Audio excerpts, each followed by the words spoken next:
안녕하세요. 마음 쉼터에 오신 여러분을 환영합니다. 사랑하고 믿었던 남편이 내연녀와 함께 저를 나락으로 떨어뜨리는 것보다 더한 고통이 있을까요? 운명의 그날 밤, 저는 제 회사의 차갑고 텅 빈 창고 안에서 그 끔찍한 치욕을 맛봐야 했습니다.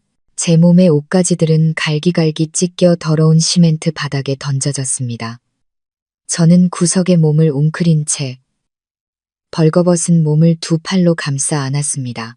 몸은 사시나무 떨듯 떨렸지만 연말 서울의 칼날 같은 밤 공기 때문이 아니었습니다. 제 앞에 서 있는 두 인간의 지독한 잔인함 때문이었습니다. 한 명은 박준혁, 제 남편입니다. 불과 오늘 아침까지만 해도 출근하는 제 이마에 다정하게 입을 맞춰주던 사람이었죠. 다른 한 명은 이수진, 제가 거두어 친동생처럼 아껴주었던 먼 친척 동생입니다. 지금 그들은 마치 먹잇감을 사냥한 맹수처럼 희열에 가득 찬 눈으로 저를 내려다보고 있었습니다. 수진의 최신 스마트폰이 저를 향해 있었습니다. 눈이 아플 정도로 플래시가 터지며 제 인생 가장 치욕적인 순간이 하나하나 기록되었습니다. 그 애의 차가운 웃음소리가 고요한 공간에 섬뜩하게 울려 퍼졌습니다. 준혁 오빠, 저것 좀 봐. 저 꼴 좀 봐. 유능한 미나움 서미나 대표님이라더니 꼴이 꼭 물에 빠진 생쥐 같네. 준혁은 아무 말 없이 비웃기만 했습니다. 제가 한 번도 본 적 없는 그런 비웃음이었습니다. 차갑고 낯설고 경멸이 가득 담겨 있었죠. 그가 다가와 몸을 숙였습니다. 그의 눈에는 한 점의 동정심도 없었습니다. 미나야, 네가 뭘 잘못했는지 알아? 넌 너무 똑똑하고 잘난 게 죄야. 내 옆에 있으면 내가 항상 무능력한 놈처럼 느껴졌거든. 하지만 이제 다 끝났어. 그는 주머니에서 낡은 이지폰 하나를 꺼내 제 발밑으로 던졌습니다. 전화기는 바닥에 부딪히며 메마른 소리를 냈습니다. 전화해. 하늘에라도 전화해서 구해달라고 해봐. 그의 목소리는 도전적으로 낮게 깔려 있었습니다. 이 시간에 나 말고 누가 널 구하러 올 수 있는지 한번 보자고. 저는 바닥에 놓인 전화기를 한번, 그리고 제 앞에 악마 같은 두 얼굴을 한번 번갈아 보았습니다. 눈물은 이미 말라버렸고 가슴 속에서는 분노가 불타오르고 있었습니다. 저는 떨리는 손을 뻗어 전화기를 집었습니다. 그리고 하나의 번호를 눌렀습니다. 제가 결코 사용하게 될 거라고는 생각지도 못했던 번호. 이 절망 속에서 저의 마지막 희망이었습니다. 모든 것이 이렇게 끝나서는 안 됐습니다. 7년 전 저와 준혁은 모두가 부러워하는 커플이었습니다. 저는 지방 출신으로 디자인을 전공하고 우수한 성적으로 졸업한 뒤 창업의 꿈에 부풀어 있었죠. 그는 잘생기고 세련된 서울 남자로 언제나 제 곁에서 저의 모든 결정을 응원하고 지지해 주었습니다. 우리는 맨손으로 함께 시작했습니다. 저는 디자인과 개발 방향 등 전문 분야를 맡았고 그는 영업과 고객 관리를 책임졌습니다. 인테리어 회사 미나홈은 그렇게 우리의 사랑과 노력으로 탄생했습니다. 지난 7년간 저는 불나방처럼 일에만 매달렸습니다. 휴일도 개인적인 시간도 거의 없었죠. 모든 열정과 지혜를 회사에 쏟아부었습니다. 작은 공방에서 시작한 미나홈은 업계에서 인정받는 브랜드로 성장했습니다. 수십억 원에 달하는 계약을 따내며 저는 성공, 돈, 한남동의 호화로운 빌라, 그리고 모두가 부러워하는 남편까지 모든 것을 가졌습니다. 준혁은 언제나 완벽한 남편인 척했습니다. 돈 문제에는 절대 간섭하지 않았죠. 집안의 모든 주요 재산은 제 명의로 되어 있었습니다. 그는 당신이 힘들게 번 돈이니까 모든 결정권은 당신에게 있어. 난 당신만 있으면 되라고 말하곤 했습니다. 그는 저를 세심하게 챙겨주었습니다. 제가 밤늦게까지 일하면 따뜻한 우유 한 잔을 타주었고, 제가 피곤해 보이면 직접 부엌에 들어가 제가 좋아하는 음식을 만들어 주었습니다. 그는 언제나 제 뒤에서 든든한 버팀목이자 제가 기댈 수 있는 평화로운 안식처였습니다. 저는 그렇게 믿었습니다. 제가 세상에서 가장 행복한 여자라고 믿었죠. 양의 탈을 쓴 늑대를 제 손으로 집에 들이기 전까지는 말입니다. 1년여 전 강원도로 출장을 갔다가 우연히 수진이를 다시 만났습니다. 고향의 먼 친척 어른의 딸이었죠. 집안이 가난해서 학업도 중단하고 서울에 올라와 온갖 꾸준히를 하며 지내고 있었습니다. 깡마르고 초췌한 얼굴에 낡은 옷을 입은 아이를 보니 측은한 마음이 들었습니다. 저는 그 애를 서울로 데려와 회사의 잡무를 보는 일자리를 주고 저희 빌라에서 함께 지내게 했습니다. 집도 넓은데 한 명 더 있는다고 문제될 건 없다고. 가족을 돕는 셈 치자고 간단히 생각했습니다. 이 생각을 준혁에게 말했을 때 그는 조금 망설이는 듯 했습니다. 정말 괜찮겠어. 조용히 잘 지내고 있는데 모르는 사람 들였다가 복잡해지는 거 아니야? 하지만 제 뜻이 확고한 것을 보고는 더 이상 반대하지 않고 당신 뜻대로 해. 불쌍해서 돕는 건 좋지만 그래도 조심은 해야 해라고 당부할 뿐이었습니다. 처음 몇 달간 수지는 정말 착하고 예의 바른 아이처럼 행동했습니다. 집안일도 열심히 해서 집은 늘 깨끗했고 식사도 항상 준비되어 있었죠. 저에게는 공손했고 형부인 준혁에게는 적절한 거리를 두었습니다. 저는 그 애를 볼수록 기특했고 제 결정이 옳았다고 믿었습니다. 저는 그 애를 학원에 보내 기술을 배우게 하고 새 옷도 사주며 친동생처럼 대했습니다. 저는 그 가련한 모습 뒤에 모든 것을 몰래 관찰하는 눈과 치밀한 계산, 그리고 하루가 다르게 자라나는 지독한 질투심이 숨어 있다는 것을 전혀 눈치채지 못했습니다. 이 이야기가 흥미진진하고 미나가 과연 누구에게 전화했는지 그녀의 복수 계획이 어떻게 펼쳐질지 궁금하시다면 좋아요와 공유, 그리고 마음 쉼터 채널 구독을 눌러주세요. 앞으로 펼쳐질 흥미진진한 이야기를 놓치지 않으실 겁니다. 여러분의 응원이 저희에게는 더 좋은 이야기를 만드는 가장 큰 힘이 됩니다. 수지는 저희 부부의 삶에 잔잔한 바람처럼 스며들었습니다. 처음에는 편안함을 주었지만 나중에는 폭풍우를 예고하는 전조가 되었죠. 그 아이는 너무나 영리하고 약삭빨랐습니다. 저와 준혁의 모든 습관과 취향을 금세 파악했죠. 아침 식사에는 늘 준혁이 좋아하는 제육볶음이, 저녁 식사에는 제가 즐겨 먹는 된장찌개가 올라왔습니다. 집안일뿐만 아니라 제 말을 잘 들어주는 역할도 해냈습니다. 제가 피곤해서 퇴근하면 생강차를 미리 타놓고 제 곁에 앉아 업무 스트레스에 대한 하소연을 들어주곤 했습니다. 언니는 정말 대단해요. 이렇게 큰 회사를 혼자 다 이끌고 제가 언니 반만이라도 닮았으면 좋겠어요. 그 애는 늘 그런 찬사가 담긴 눈빛으로 말했습니다. 치열한 비즈니스 세계에서 늘 강인해야만 했던 저는 그 연약함과 진심 어린 존경심 앞에서 마음이 부드러워졌습니다. 저는 그 애를 친동생처럼 여기며 온갖 이야기를 털어놓았습니다. 사업상의 비밀이나 회사의 미래 계획까지도요. 제가 공유하는 모든 정보, 제가 털어놓는 모든 고민이 그 애의 손에 무기가 될 줄은 꿈에도 몰랐습니다. 관계의 균열은 아주 사소한 것에서부터 시작되었습니다. 제 물건들이 하나둘씩 사라지기 시작한 것이죠. 처음에는 명품 립스틱이었습니다. 어디에 두고 왔겠거니 생각했죠. 다음은 실크 스카프였습니다. 또 제가 건망증이 심해졌나 보다 하고 넘겼습니다. 그러던 어느 날 작은 회사 파티에서 수진이 작은 다이아몬드 귀걸이를 하고 있는 것을 언뜻 보았습니다. 작년 제 생일에 준혁이 선물해준, 제가 아무리 찾아도 보이지 않던 바로 그 귀걸이와 똑같았습니다. 제가 빤히 쳐다보자 수지는 황급히 머리카락으로 귀를 가리며 얼굴색이 변했습니다. 물어보려다 그냥 두었습니다. 우연의 일치일 거라고, 제가 너무 예민한 거라고 생각했습니다. 제가 아끼고 믿는 동생을 의심하고 싶지 않았습니다. 그와 동시에 준혁의 태도도 조금씩 변해갔습니다. 여전히 저를 사랑하는 척했지만 열정은 많이 식어 있었습니다.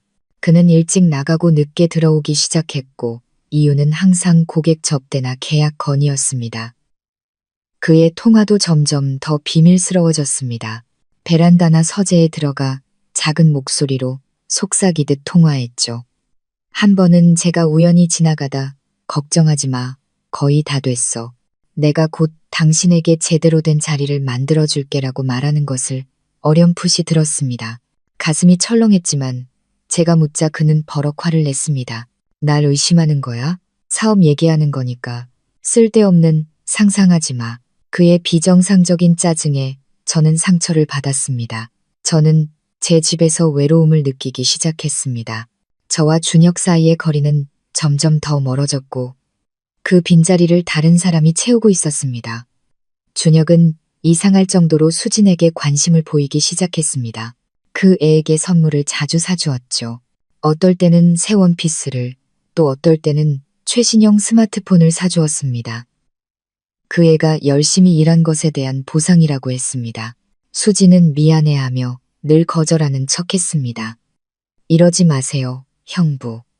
언니가 알면 안 좋아할 거예요. 하지만 결국엔 고마워하는 표정으로 선물을 받았습니다. 한 번은 수진이 가벼운 감기 몸살로 알아누웠는데 준혁은 안절부절 못했습니다. 중요한 회의까지 취소하고 집으로 달려와 직접 죽을 끓여 한 숟가락씩 떠먹여 주었습니다. 밤새 간호까지 했죠. 그의 걱정은 형부가 처제를 대하는 수준을 훨씬 넘어섰습니다. 마치 한 남자가 자신의 여자를 돌보는 것 같았죠. 저는 방문 밖에서 그 광경을 보며 형용할 수 없는 감정에 휩싸였습니다. 그것은 질투이자 서러움이자 희미한 의심이었습니다. 저는 이 문제에 대해 준혁과 대화를 시도했지만 그는 또 화를 냈습니다. 당신 정말 이기적이구나. 수진이는 우리 동생이고 여기 혼자 있잖아. 내가 챙겨주면 안 돼. 망상에 사로잡힌 아내처럼 굴지 좀 마. 그의 말은 제 얼굴에 찬물을 끼얹는 것 같았습니다. 제가 틀린 걸까요? 제가 너무 의심이 많았던 걸까요? 저는 또다시 제 자신을 탓하며 부정적인 생각들을 떨쳐내려 애썼습니다. 하지만 더 이상 외면할 수 없는 사건이 터지고 말았습니다. 저희 회사에는 회계장부에 기록되지 않는 비자금이 있었습니다. 유연하고 민감한 문제들을 처리하기 위해 사용하는 현금이었죠. 이 비자금의 존재는 저와 경리부장님만 알고 있었습니다. 어느 날 큰돈이 필요해서 금고를 열었는데 저는 그 자리에 얼어붙었습니다. 꼼꼼하게 포장해둔 현금 5억 원이 감쪽같이 사라진 것입니다. 저는 경악하며 경리부장님께 전화했지만 부장님은 몇 달간 금고에 손 뗀 적이 없다고 확언했습니다. 이 금고의 비밀번호를 아는 사람은 저 외에 단 한 명, 바로 준혁이었습니다. 저는 그를 절대적으로 믿었기에 결혼 초에 비밀번호를 알려주었죠. 등골을 타고 차가운 기운이 흘렀습니다. 저는 모든 사건들을 하나로 꿰어 맞추기 시작했습니다. 사라진 돈, 준혁이 수진에게 사준 비싼 선물들, 최근 그의 불분명한 지출들. 설마 더 이상 생각하고 싶지 않았습니다. 그날 밤 저는 준혁과 솔직하게 이야기하기로 결심했습니다. 저는 그를 비난하지 않고 조심스럽게 물었습니다. 준혁 씨, 회사 금고에 있던 5억 원 어디 갔는지 알아요? 준혁은 움찔하며 얼굴색이 변했지만 금세 평정을 되찾았습니다. 그는 미간을 찌푸리며 말했습니다. 무슨 돈, 나 몰라. 최근 몇 달간 당신 금고에 손댄 적 없어. 그의 새빨간 거짓말은 제 눈을 속일 수 없었습니다. 바로 그때 수진이 부엌에서 과일 접시를 들고 나왔습니다. 그 애가 끼어들었습니다. 언니, 혹시 그 검은색 쇠상자에 넣어둔 돈 뭉치요? 지난번에 준혁 오빠가 가져가는 거 봤는데 회사 중요한 일에 급하게 필요하다고 하셨어요. 수진의 말은 제 심장에 비수를 꽂는 것 같았습니다. 그 말은 순진한 척하면서도 고의적이었고 준혁의 거짓말을 폭로하는 동시에 저와 그를 정면으로 대립하게 만들었습니다. 준혁은 얼어붙은 채 수진을 불같이 쏘아보았습니다. 저는 차갑게 식은 눈으로 그를 바라보았습니다. 더 할 말 있어요? 진실과 거짓이 제 집안에서 뒤엉켜 싸우고 있었습니다. 그리고 저는 거대한 폭풍 앞에 서 있음을 직감했습니다. 거실의 공기는 벽시계의 초침 소리가 들릴 정도로 무겁게 가라앉았습니다. 준혁은 얼굴이 붉어졌다 하얘졌다 하며 못 박힌 듯 서 있었습니다. 수진의 말은 그가 애써 쌓아올린 완벽한 연극에 끼얹은 찬물과도 같았습니다. 그는 자신의 내연녀에게 이렇게 어이없이 배신당할 줄은 상상도 못했을 겁니다. 그럼 수진은 말을 뱉은 후 그 애는 곧바로 후회하는 척 두 손을 꼬며 작은 목소리로 말했습니다.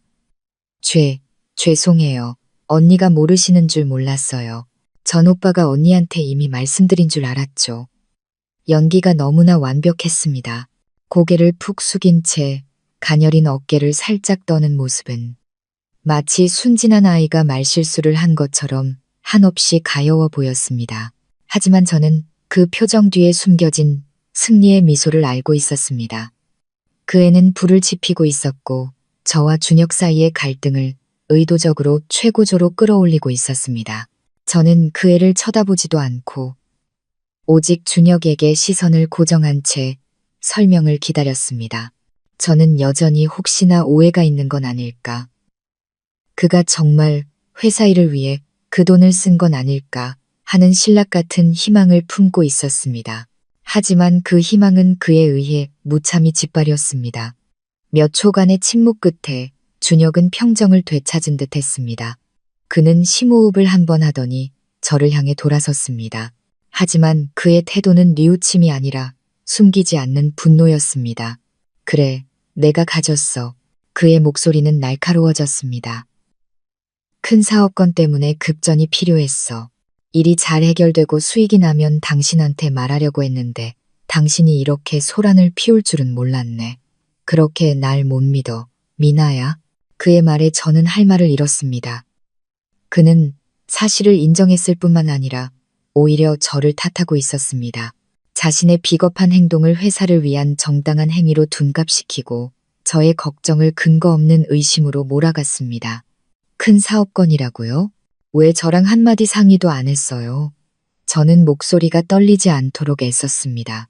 내가 당신 남편이고 이 회사 부사장인데 뭐든 당신한테 보고해야 해. 준혁은 목소리를 높였습니다. 그의 분노는 점점 더 노골적으로 드러났습니다. 당신을 놀라게 해주고 싶었을 뿐이야. 당신은 항상 일밖에 모르잖아. 언제 나한테 진심으로 믿고 큰일을 맡긴 적 있어? 당신을 못 믿는 게 아니에요. 저는 목이 메었습니다.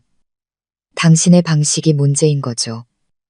그렇게 큰 돈을 저한테 한마디 말도 없이 몰래 가져갔잖아요. 준혁 씨, 그건 회사 돈이고 제 피와 땀이에요. 우리의 말다툼은 점점 더 커졌습니다. 결혼 7년 만에 처음으로 이렇게 큰 소리를 내며 싸웠습니다. 수지는 옆에 서서 가끔씩 언니, 형부 너무 나무라지 마세요. 다 회사를 위해서 그런 거잖아요. 맞아요, 언니. 형부 요즘 정말 힘들어 보였어요. 항상 회사 걱정뿐이셨다고요. 와 같은 말들로 불에 기름을 부었습니다. 그들은 완벽하게 한 편이 되어 저를 이기적이고 속 좁으며 남편을 이해하지 못하는 아내로 몰아갔습니다. 결국 저는 더 이상 참지 못하고 소리쳤습니다. 됐어. 더 이상 듣고 싶지 않아. 저는 몸을 돌려 방으로 올라가 문을 쾅 닫아버렸습니다. 침대에 쓰러져 소리 없이 눈물을 흘렸습니다. 제 믿음은 너무나 큰 균열이 생겨버렸습니다. 제가 사랑했던 남편의 모습은 더 이상 찾아볼 수 없었습니다. 그날 밤 준혁은 침실에 들어오지 않았습니다. 저를 방해하고 싶지 않다며 서재에서 자겠다고 했습니다. 저는 그것이 핑계라는 것을 알았습니다. 그는 저를 피하고 있었습니다. 그날의 다툼 이후 저와 준혁 사이에는 차갑고 보이지 않는 벽이 세워졌습니다. 우리는 거의 대화를 나누지 않았고 집안의 공기는 숨막힐 듯 무거워졌습니다. 준혁은 여전히 일찍 나가고 늦게 돌아왔지만 더 이상 숨기려 하지도 않았습니다. 그는 대놓고 수상한 전화를 받았고 한밤중에 오는 메시지에도 답장을 했습니다. 저는 이대로 가만히 앉아 당하고만 있을 수는 없다고 생각했습니다. 진실을 밝혀내야 했습니다. 그가 말한 큰 사업건이 무엇인지, 그리고 더 중요하게는 그의 전화기 속 여자가 누구인지를 알아내야 했습니다. 저는 더 이상 정면으로 부딪히지 않기로 했습니다. 조용히 움직이기로 했죠. 친구를 통해 알게 된 신뢰할 수 있는 흥신소에 연락했습니다. 그들에게 준혁의 사진과 차량 번호, 그리고 그의 일정을 제공했습니다. 저의 요구는 단 하나였습니다. 24시간 그를 미행하고 그가 가는 모든 곳과 만나는 모든 사람을 기록해달라는 것이었죠. 저는 빼도 박도 못할 증거를 원했습니다. 그 후 며칠은 제 인생에서 가장 긴 시간이었습니다. 저는 평소처럼 회사에 출근하고 아무렇지 않은 척했지만 마음은 늘 불타는 듯 초조했습니다. 휴대폰이 울릴 때마다 심장이 철렁 내려앉았고 결과를 기다리면서도 두려웠습니다. 그 사이 집에서 수지는 점점 더 아나무인이 되어갔습니다. 더 이상 착한 동생인 척 연기하지 않았죠. 제 앞에서 노골적으로 준혁과 친밀한 모습을 보이기 시작했습니다. 자연스럽게 그의 팔짱을 끼고 음식을 집어달라며 애교를 부렸습니다. 준혁도 피하지 않고 오히려 즐기는 듯 했습니다. 그들은 저를 없는 사람 취급하며 제 집에서 애정 행각을 벌였습니다. 그리고 운명의 그날이 왔습니다. 그날 오후 파트너와 회의를 하던 중 흥신소로부터 이메일 한 통을 받았습니다. 제목은 단 한 단어, 결과였습니다. 심장이 멎는 것 같았습니다. 저는 서둘러 파트너에게 양해를 구하고 화장실로 달려가 문을 잠갔습니다. 떨리는 손으로 이메일을 열었습니다. 안에는 잔인할 정도로 선명한 사진들이 가득했습니다. 첫 번째 사진, 준혁과 수진이 고급 레스토랑에서 손을 잡고 나오는 모습. 두 번째 사진, 영화관에서 즐겁게 웃고 있는 모습. 그리고 마지막으로 제 심장을 완전히 무너뜨린 사진은 강남의 한 호텔 앞에서 두 사람이 열정적으로 키스하는 장면이었습니다. 그 비밀스러운 여자는 낯선 사람이 아니었습니다. 그의 큰 사업건은 바로 제가 거두어준 그 친척 동생이었던 것입니다. 저는 화장실에서 망연자실 서 있었습니다. 손에서 휴대폰이 미끄러져 바닥에 떨어졌습니다. 머릿속이 하얗게 비었습니다. 제가 믿고 사랑하고 쌓아 올렸던 모든 것이 한순간에 무너져 내렸습니다. 너무 큰 고통에 눈물조차 나오지 않았고 속에서 메스꺼움만 치밀어 올랐습니다. 저는 남편에게 배신당했을 뿐만 아니라 친동생처럼 여겼던 사람에게 등 뒤에서 칼을 맞은 것입니다. 하지만 그게 최악은 아니었습니다. 이메일에는 녹음 파일도 첨부되어 있었습니다. 저는 이어폰을 끼고 재생 버튼을 눌렀습니다. 준혁과 수진의 익숙한 목소리가 흘러나왔지만 그들이 내뱉는 말은 뱀의 독보다 더 지독했습니다. 준혁 오빠, 우리 언제쯤 공개할 수 있어? 나 이제 동생 노릇하는 거 지긋지긋해. 수진의 교태 섞인 목소리였습니다. 거의 다 됐어, 자기야. 조금만 더 참아. 내가 적당한 시기를 보고 있어. 그 옆편네 날 철석같이 믿고 있으니까. 회사 경영위임장에 서명하라고 잘 구슬리기만 하면 모든 게 우리 차지가 될 거야. 하지만 언니가 의심하기 시작한 것 같던데. 의심하면 어쩔 건데. 증거도 없잖아. 그냥 의심하게 냅둬. 진실을 알게 됐을 땐 이미 너무 늦었을 테니까. 그때가 되면 우리한테 무릎 꿇고 빌게 될걸. 그들의 잔인한 웃음소리가 이어폰을 통해 울렸습니다. 저는 녹음을 껐습니다. 분노로 온몸이 떨렸습니다. 그들의 음모는 단순한 불륜이 아니었습니다. 그들은 제 모든 것을 빼앗으려 하고 있었습니다. 저를 빈손으로 길거리에 나앉게 만들려 했던 것입니다. 치밀하게 계산된 잔혹한 계획이었습니다. 저는 바닥에 주저앉았습니다. 숨이 막힐 것 같았습니다. 이제 어떻게 해야 할까요? 그들과 대면할까요? 그래봤자 발뺌과 모욕만 당할 뿐이었습니다. 안 돼. 그렇게 어리석게 행동할 수는 없어. 극한의 고통은 점차 차가운 결심으로 바뀌었습니다. 그들이 게임을 원한다면 끝까지 상대해주겠어. 하지만 마지막 수를 두고 승리하는 사람은 반드시 나여야만 해.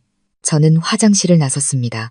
얼굴은 평소의 침착함을 되찾았지만 눈에는 다른 불꽃이 타오르고 있었습니다.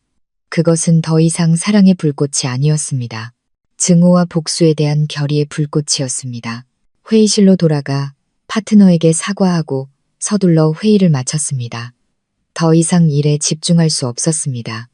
제게는 계획이 필요했습니다. 이 판을 뒤집을 완벽한 계획이 차를 몰아 집으로 향했습니다. 화려하고 웅장했던 빌라는 이제 제 눈에 거짓된 결혼 생활 속에 저를 가두는 금빛 세장과 다름없었습니다. 현관에 들어서자마자 거실에서 TV를 보고 있는 준혁과 수진이 보였습니다. 제가 온 것을 보고 수진은 황급히 일어나 제게 달려와 가방을 받았습니다. 언니, 오셨어요. 피곤하시죠? 제가 오렌지 주스 한 잔 타드릴까요? 그 가식적인 얼굴을 보니 구역질이 났습니다. 준혁도 돌아보며 거짓된 미소를 지었습니다. 왔어. 회의는 잘 끝났고 오늘 밤에 당신이 좋아하는 일식당 예약해뒀어. 지난번 일은 내가 사과할게. 그는 저를 달래려 하고 있었습니다. 식사 한 끼, 달콤한 말 몇 마디면 제 안의 모든 의심을 지울 수 있다고 생각하는 모양이었습니다. 하지만 그는 틀렸습니다. 순진했던 서민아는 이미 죽었습니다. 지금 그의 앞에 서 있는 사람은 다른 사람이었습니다. 좀 피곤해서 어디 가고 싶지 않아요. 저는 차갑게 대답하고 수진을 지나쳐 곧장 방으로 올라갔습니다. 등 뒤에서 수진이 속삭이는 소리가 들렸습니다. 오빠, 언니 아직도 화가 난 것 같아. 내가 올라가서 얘기 좀 해볼까? 됐어, 냅둬. 여자들이란 원래 좀 달래주면 금방 마음 풀리니까. 준혁의 목소리에는 자신감이 가득했습니다. 저는 방문을 잠그고 침대에 몸을 던졌습니다. 생각을 해야 했습니다. 그들의 불륜과 재산 탈취 음모에 대한 증거는 손에 넣었습니다. 하지만 그것으로 충분할까요? 지금 모든 것을 터뜨리면 이혼하고 재산은 지킬 수 있겠지만 그들에게는 너무 쉬운 결말이었습니다. 그들은 저를 모욕하고 제 사랑과 믿음을 짓밟았습니다. 그들을 그렇게 쉽게 보내줄 수는 없었습니다. 저는 그들이 더 비싼 대가를 치르길 바랐습니다. 훨씬 더 비싼 대가를. 저는 그들이 저에게 하려 했던 것처럼 모욕당하고 모든 것을 잃는 기분을 맛보게 해주고 싶었습니다. 미친 생각 같았지만 아주 매력적인 아이디어가 머릿속에 떠올랐습니다. 당장 그들의 정체를 밝히지 않을 것이다. 남편의 달콤한 말에 서서히 마음이 풀리는 순진한 아내 역할을 계속할 것이다. 그들이 스스로 파놓은 함정에 더 깊이 빠지도록 내버려 둘 것이다. 저는 기다릴 것입니다. 가장 완벽한 시기에 결정적인 한 방을 날리기 위해 그들이 다시는 일어설 수 없게 만들 치명적인 한 방을. 그 결심과 함께 저는 저만의 연극을 시작했습니다. 그날 밤 저는 섹시한 슬립을 입고 머리를 단정하게 빗은 채 아래층으로 내려갔습니다. TV를 보고 있는 준혁의 곁으로 다가가 뒤에서 그의 목을 감싸 안고 애교 섞인 목소리로 말했습니다. 미안해요. 아까는 내가 잘못했어요. 나한테 화내지 마요. 네. 준혁은 제 변화에 조금 놀란 듯 했지만 이내 기쁜 표정을 지었습니다. 그는 저를 무릎에 앉히며 말했습니다. 그럴 줄 알았어. 우리 와이프가 어떻게 나한테 오래 화를 내겠어. 맞은편 소파에 앉아있던 수지는 그 광경을 보고 얼굴이 굳어졌습니다. 저는 일부러 그 애를 흘끗 쳐다보았습니다. 그 눈빛에는 도전과 연민이 섞여 있었습니다. 이 게임에서 넌 내 상대가 안 돼, 얘야. 그 후 며칠 동안 저는 관계를 회복하려는 아내 역할을 완벽하게 소화했습니다. 다시 부엌에 들어가 준혁이 좋아하는 음식을 만들고 먼저 말을 걸고 웃어주었습니다. 준혁은 제가 완전히 자신을 다시 믿게 되었다고 생각했는지 점점 더 경계심을 풀었습니다. 더 이상 몰래 통화하지 않았고 심지어 한 번은 서재문을 닫는 것을 잊은 채 수진과 애정 어린 통화를 하기도 했습니다. 저는 밖에서 모든 것을 똑똑히 들었지만 아무것도 모르는 척해야 했습니다. 그러는 동안 저는 조용히 추가 증거를 수집했습니다. 준혁의 서재, 즉 그와 수진이 몰래 만나곤 하는 장소에 초소형 카메라를 비밀리에 설치했습니다. 그의 컴퓨터에도 추적 프로그램을 깔아두었죠. 그들의 모든 이메일, 메시지, 계획이 제 손안에 있었습니다. 그리고 운명의 그날 밤이 왔습니다.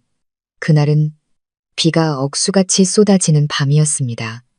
마치 제가 회사를 한 단계 도약시킨 큰 계약을 따냈던 그날 밤처럼요. 준혁은 회사에 긴급한 문제가 생겨 가봐야 한다고 했습니다. 저는 그가 거짓말을 하고 있다는 것을 추적 카메라를 통해 알고 있었습니다. 그와 수진이 회사의 낡은 창고, 즉 그들의 비밀 데이트 장소에 있다는 것을 알았죠. 그들이 무언가 계획을 꾸미고 있다는 것도요. 저는 준혁에게 말했습니다. 나도 같이 가요. 나도 회사 걱정되니까. 준혁은 처음에는 거절했지만 제가 계속 조르자 제가 있어도 별 문제 없을 거라 생각하고는 동의했습니다. 그는 그 결정이 자신과 내연녀를 제가 파놓은 마지막 덫으로 이끌게 될 줄은 꿈에도 몰랐을 겁니다. 우리가 창고에 도착했을 때 수지는 이미 그곳에 있었습니다. 제가 준혁과 함께 있는 것을 보고 조금 놀란 듯 했지만 이내 가식적인 미소로 감정을 숨겼습니다. 언니도 오셨어요? 아이 참, 이런 작은 일은 오빠가 알아서 할 텐데 언니까지 힘들게 왜 오셨어요? 괜찮아. 나도 어떻게 된 건지 보고 싶어서. 저는 대답하며 어둡고 눅눅한 창고를 훑어보았습니다. 바로 그때 준혁이 갑자기 창고 문을 쾅 닫았습니다. 문 잠그는 소리가 건조하게 울렸습니다. 돌아보니 준혁과 수진이 저를 향해 다가오고 있었습니다. 그들의 얼굴에는 더 이상 가식적인 미소가 아닌 승리감과 잔인함이 어려 있었습니다. 미나야, 이제 연극은 끝났어. 준혁이 얼음장처럼 차가운 목소리로 말했습니다. 저는 겁에 질린 척했습니다. 무슨 말이에요? 왜 문을 잠가요? 수진이 잔인한 미소를 지으며 비웃었습니다. 아직도 순진한 척하는 거예요? 언니가 모든 걸 알고 있다는 걸 우리가 모를 줄 알았어요? 서재에 설치한 그 카메라는 진작에 발견했다고요. 저는 얼어붙었습니다. 그들이 알고 있었다니. 그렇다면 왜? 놀랐어. 준혁이 비웃었습니다. 우리는 일부러 네가 모든 걸 통제하고 있다고 생각하게 놔둔 거야.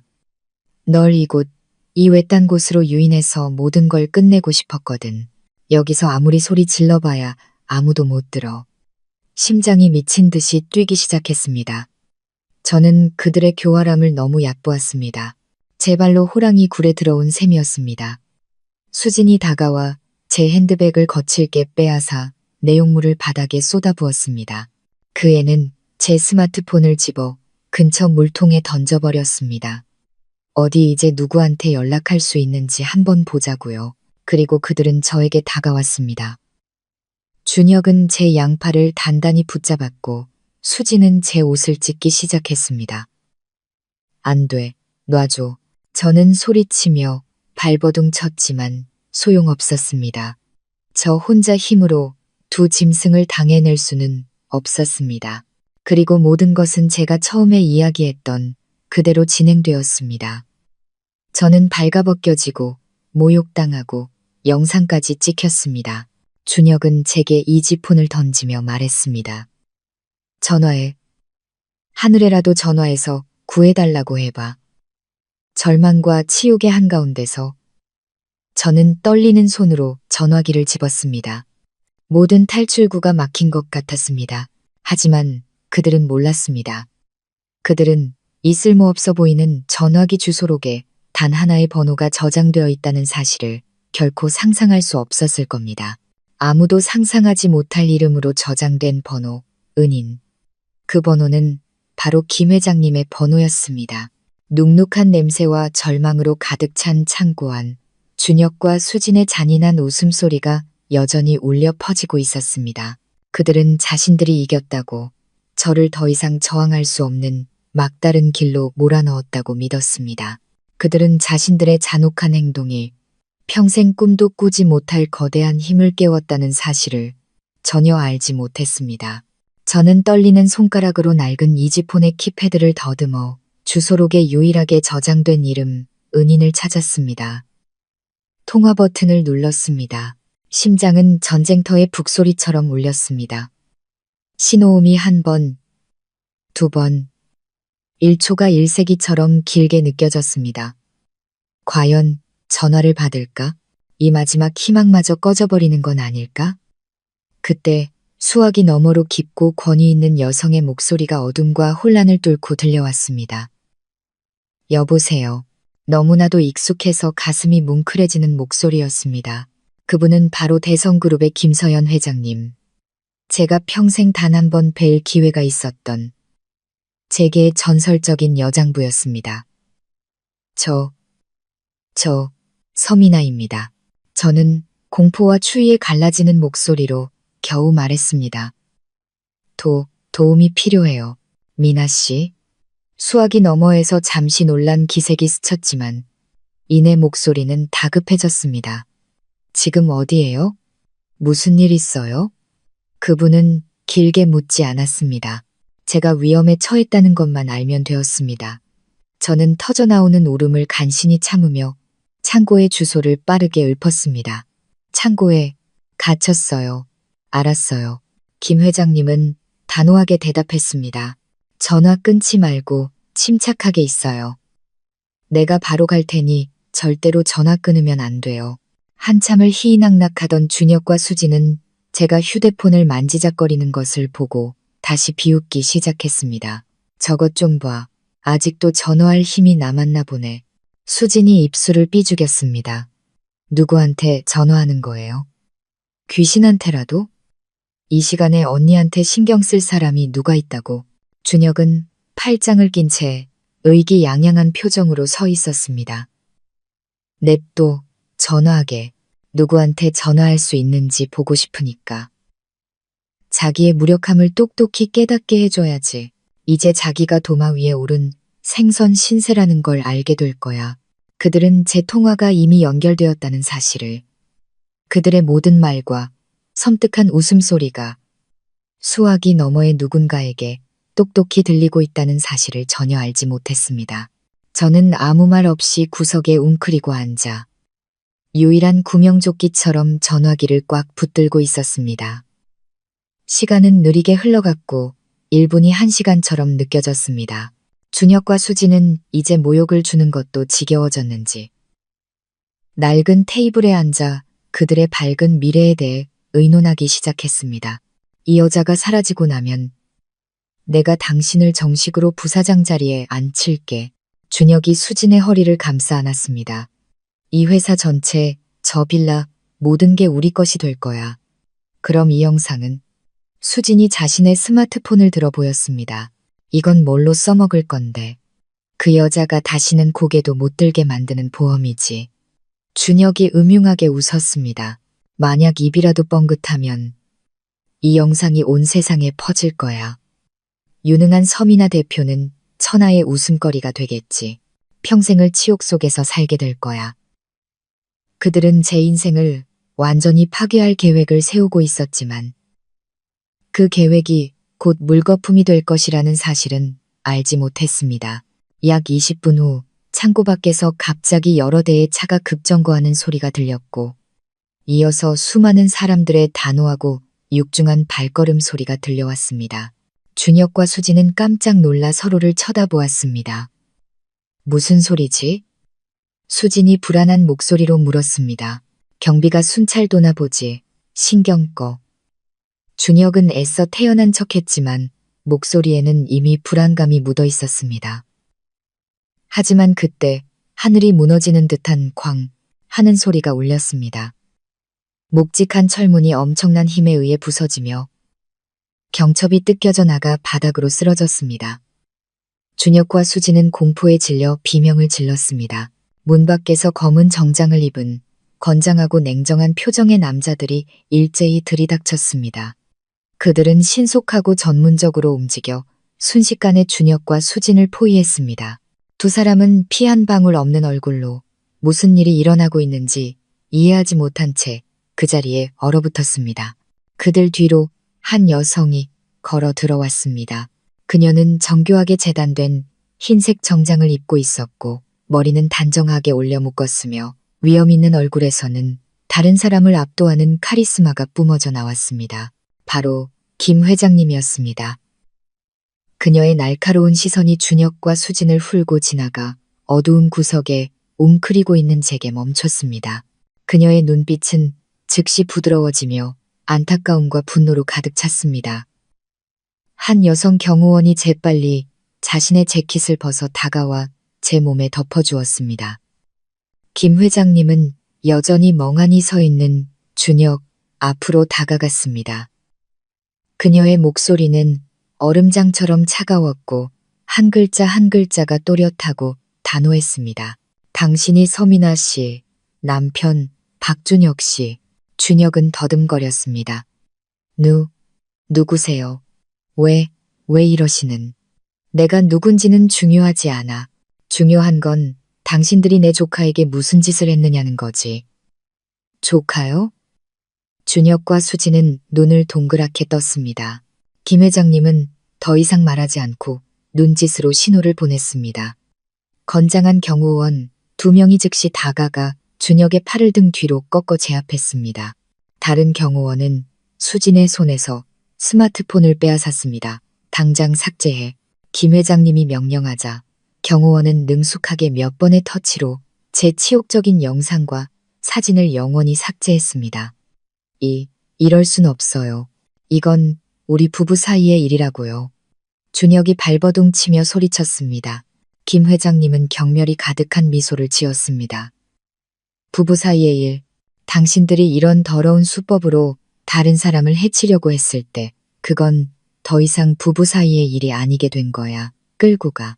경호원들은 준혁과 수진을 질질 끌고 밖으로 나갔습니다. 그들은 계속해서 소리치고 욕설을 퍼부었지만 모두 소용없었습니다. 창고는 다시 침묵에 휩싸였지만 더 이상 죽음 같은 침묵은 아니었습니다.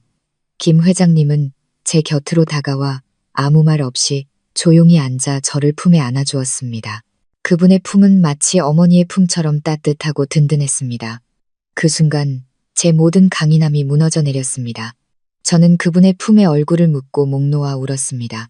치욕과 고통, 그리고 구출되었다는 안도감에 눈물이 쉴 새 없이 흘러내렸습니다.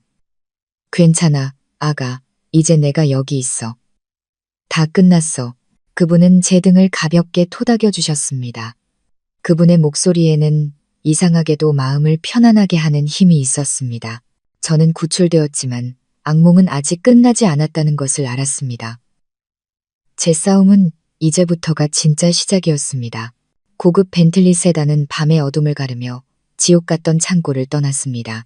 제 인생 최악의 악몽을 뒤로 한 채 저는 뒷좌석에 앉아 여전히 여성 경호원의 재킷을 걸친 채 텅 빈 머리로 멍하니 있었습니다.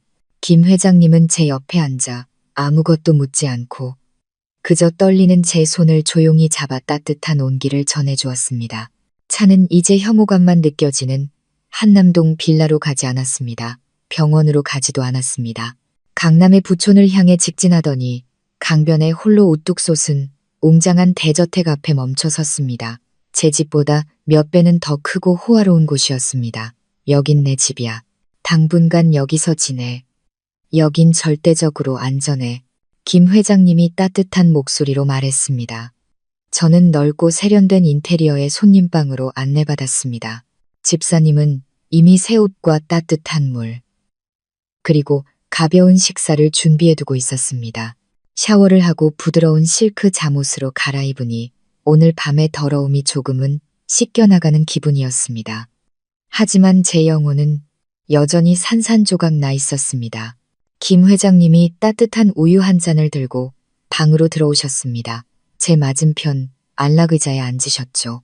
이제 나한테 모든 걸 이야기해 줄 수 있겠니? 그분의 온화하면서도 강인한 눈빛을 보니 더 이상 숨길 것이 없었습니다. 저는 모든 것을 털어놓았습니다. 수진을 처음 거두었던 날부터 준혁의 변화, 저의 의심, 그리고 제가 발견한 재산 탈취 음모와 불륜극까지 이야기할수록 가슴속의 분노는 더욱 차올랐습니다. 제 이야기가 끝나자 김 회장님은 길게 한숨을 쉬셨습니다. 그분의 눈에는 분노가 서려 있었습니다. 짐승 같은 놈들. 감히 내 아들의 은인에게 그런 짓을 하다니. 은인이요. 저는 의아한 표정으로 그분을 바라보았습니다. 그분은 추억에 잠긴 듯 희미하게 미소 지으셨습니다. 기억 안 나니? 5년 전 제주도의 한 생태 관광지에서 있었던 일, 희미한 기억이 떠올랐습니다. 그 해는 막 회사를 설립했을 때였습니다. 첫 계약을 축하하기 위해 준혁과 함께 여행을 갔었죠. 호숫가를 산책하던 중 10살쯤 되어 보이는 남자아이가 물가에서 혼자 놀다가 발을 헛디뎌 물에 빠지는 것을 보았습니다. 저는 망설임 없이 물에 뛰어들어 아이를 간신히 구해냈습니다. 그때 아이의 어머니인 한 세련된 여성이 달려와 아들을 부둥 켜안고 목 놓아 울었습니다. 그녀는 제게 연신 감사 인사를 하며 이름과 연락처를 묻고는 반드시 보답하겠다고 했습니다. 하지만 저는 그저 당연한 일을 했을 뿐이라고 생각하고 금방 잊어버렸습니다. 그 여자가 바로 나였어. 김 회장님이 감격에 찬 목소리로 말했습니다. 그 아이는 내 외아들 민준이었고 그날 네가 아니었다면 난 아마 아들을 영영 잃었을 거야. 그 후로 오랫동안 널 찾았지만 네 전화번호는 바뀌었고 당시 네 회사는 너무 작아서 정보를 찾을 수가 없었지. 내가 명함을 하나 줬을 텐데 거기 내 개인 번호가 있었고 무슨 일이든 어려움이 생기면 꼭 전화하라고 했었지. 네가 그걸 간직하고 있다가 가장 위급한 순간에 내게 전화할 줄은 몰랐구나. 그랬군요. 모든 것이 마치 정해진 운명 같았습니다. 5년 전 저의 작은 선행이 씨앗이 되어 오늘 폭풍우 속에서 저를 지켜줄 거대한 나무로 자라난 것이었습니다. 그동안 고생 많았어. 그분이 제 손을 잡았습니다. 이제부터 모든 건 내가 알아서 할게. 네가 정의를 되찾는 것뿐만 아니라 네가 더 강하게 일어서도록 그리고 널 짓밟은 놈들이 무릎 꿇고 후회하게 만들어줄게. 그분의 말씀은 지쳐있던 제 몸에 보이지 않는 힘을 불어넣는 것 같았습니다. 저는 더 이상 외롭거나 무력하지 않았습니다. 제게는 든든한 버팀목이 생겼다는 것을 알았습니다. 스승이자 두 번째 어머니 같은 분이었습니다. 다음 날 아침, 잠에서 깨니 아침 햇살이 창문을 통해 눈부시게 쏟아지고 있었습니다. 며칠 만에 처음으로 진정한 평온을 느꼈습니다. 김 회장님은 모든 것을 준비해 두셨습니다. 대성그룹 최고의 변호사 팀이 소집되었습니다. 그들은 제 이야기를 듣고 제가 수집한 증거들을 검토했습니다. 팀장인 곽 변호사님은 제게 확신에 찬 목소리로 말했습니다. 서민아 대표님, 이 증거들이라면 박준혁과 이수진을 상해, 모욕, 사기, 횡령, 그리고 간통죄로 충분히 기소할 수 있습니다. 우리가 무조건 이깁니다. 하지만 변호사님, 제가 말을 끊었습니다. 저는 단순히 소송에서 이기고 싶은 게 아니에요. 제 것을 모두 되찾고 그들이 가장 고통스러운 방식으로 대가를 치르게 하고 싶어요. 곽 변호사님은 김 회장님을 쳐다보았고 회장님은 조용히 고개를 끄덕였습니다. 그는 전문가의 자신감 넘치는 미소를 지으며 말했습니다. 대표님 뜻을 알겠습니다. 성급하게 기소하지 않고 그들이 스스로 덫에 걸려들게 만들겠습니다. 계획이 세워지기 시작했습니다.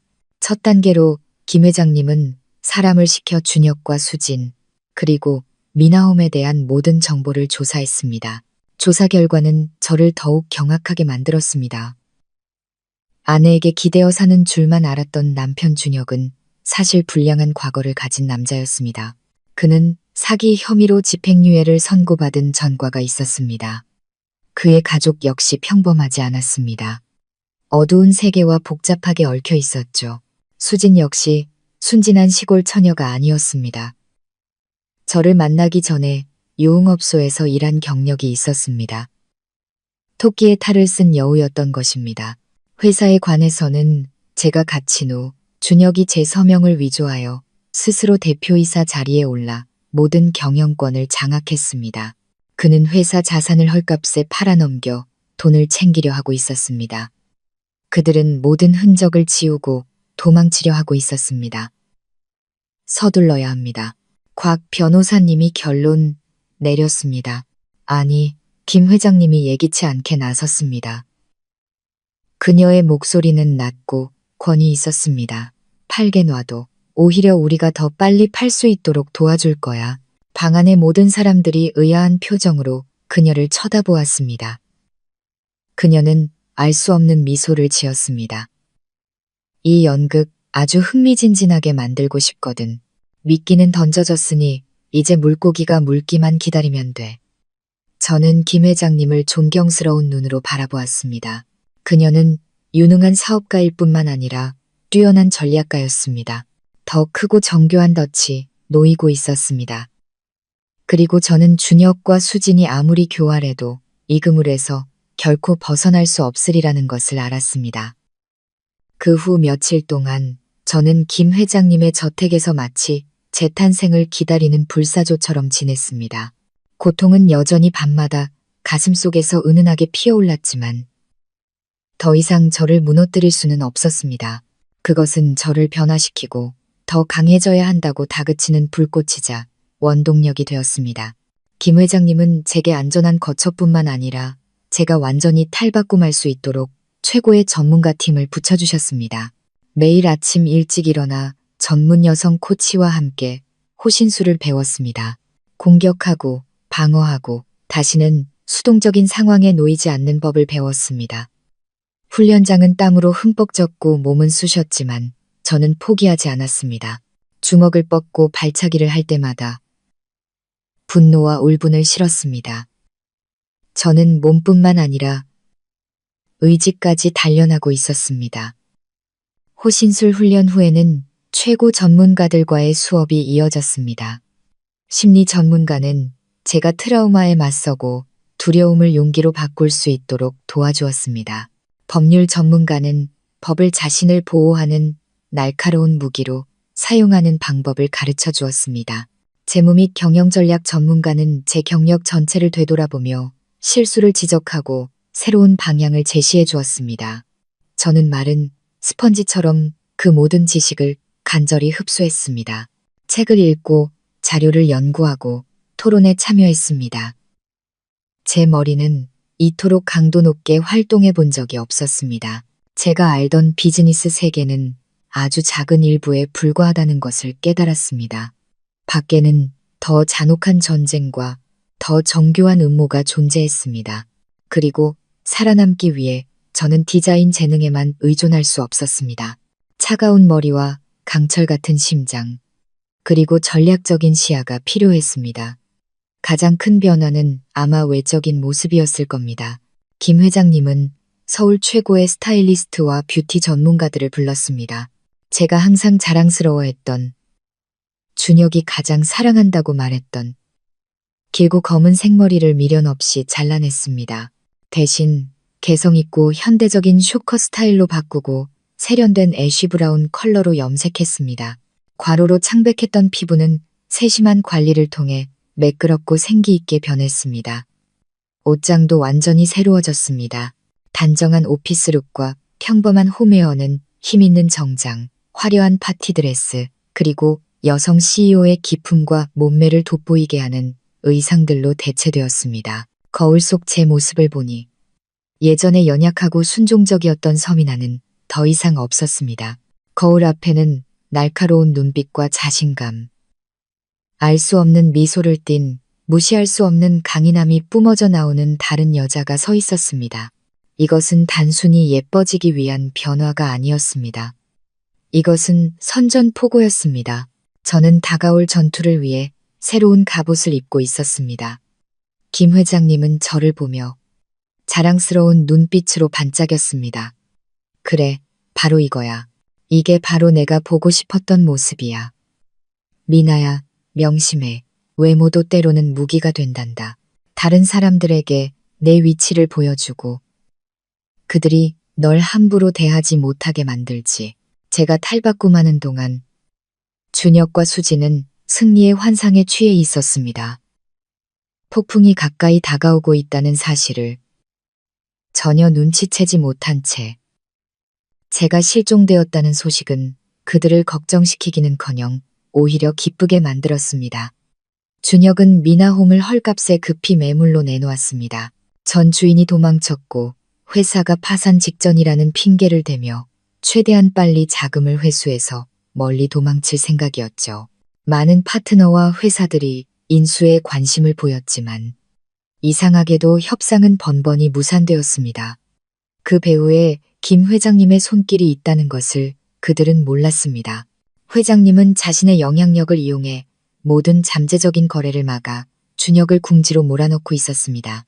그는 도박빚과 어두운 세계에서 빌린 돈을 갚기 위해 돈이 절실했습니다. 그는 점점 더 초조해지고 성급해졌습니다. 바로 그때 우리가 미끼를 던졌습니다.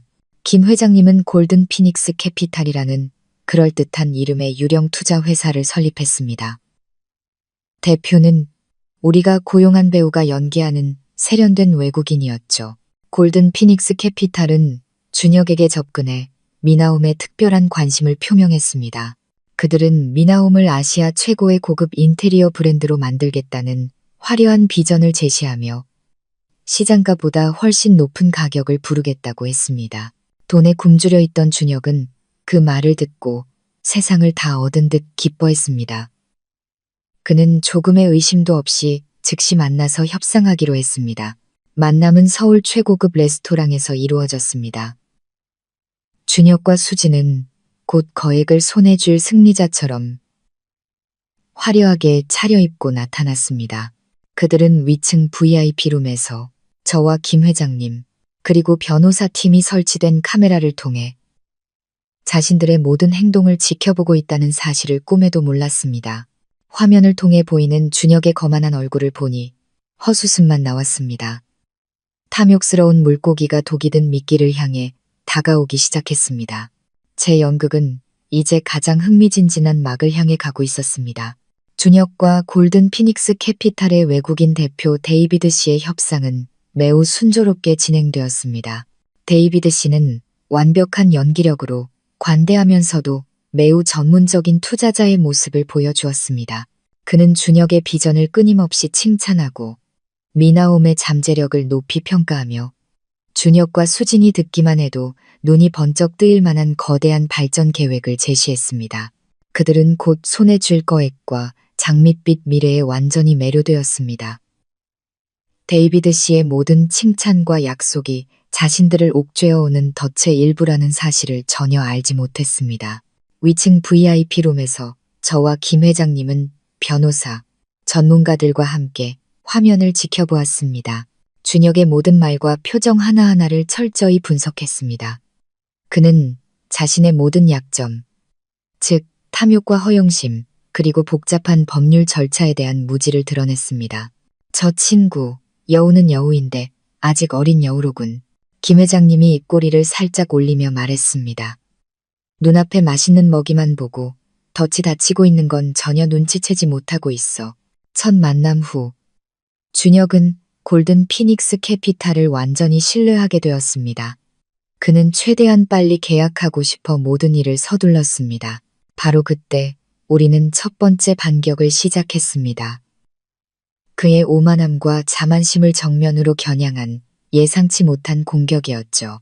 며칠 후 서울제게는 피닉스 라이즈라는 새로운 인테리어 브랜드의 등장으로 떠들썩했습니다. 론칭 행사는 5성급 컨벤션 센터에서 성대하게 열렸고 건축계, 부동산 업계의 거물들과 수많은 언론이 참석했습니다. 모두가 이 신비롭지만 막강한 자금력을 가진 신생 브랜드의 배우가 누구인지 궁금해했습니다. 그리고 모두가 기다리던 그 순간 무대 조명이 한 곳에 집중되었을 때 걸어 나온 사람은 노련한 회장님이 아니라 바로 저였습니다. 저는 힘 있는 흰색 정장을 입고 개성 있는 쇼컷 헤어스타일과 세련된 메이크업으로 등장했습니다. 저의 자신감 넘치는 강렬한 아우라에 행사장은 순간 조용해졌다가 이내 놀라움의 웅성거림으로 가득 찼습니다. 모든 카메라가 저를 향했습니다. 피닉스 라이즈 론칭 행사에 오신 여러분을 환영합니다. 제가 마이크를 통해 말했습니다. 제 목소리는 예전의 연약함이나 떨림 없이 또렷하고 단호하게 울려 퍼졌습니다. 피닉스 라이즈는 단순한 인테리어 브랜드가 아닙니다. 이것은 재탄생과 잿더미 속에서 솟아오르는 부활의 상징입니다. 이것은 실패를 딛고 일어서서 자신의 가치를 증명하기 위해 도전에 맞서는 여성들의 이야기입니다. 제 연설은 길지 않았지만 제가 전하고 싶은 모든 메시지를 담고 있었습니다. 저는 준혁이나 미나홈을 직접 언급하지 않았지만 업계 사람들은 모두 제가 누구를 말하는지 이해했습니다. 새로운 신분, 새로운 브랜드, 새로운 아우라로 등장한 제 모습은 준혁의 뺨을 강하게 후려치는 것과 같았습니다. 그는 아마 집에서 TV로 기자회견 생중계를 보며 자신의 눈을 의심하고 있을 것입니다.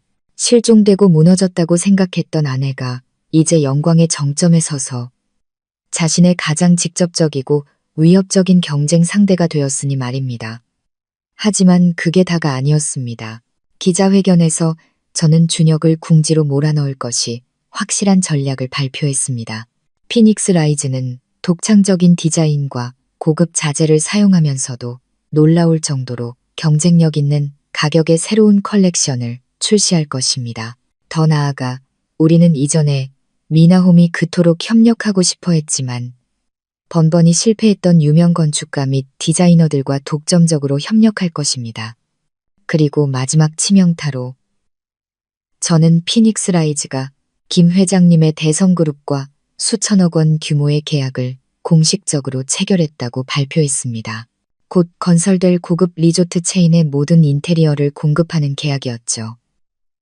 이것은 준혁이 그토록 얻으려고 애썼던 바로 그 계약이었습니다. 하지만 이제 그것은 제 손 안에 있었습니다.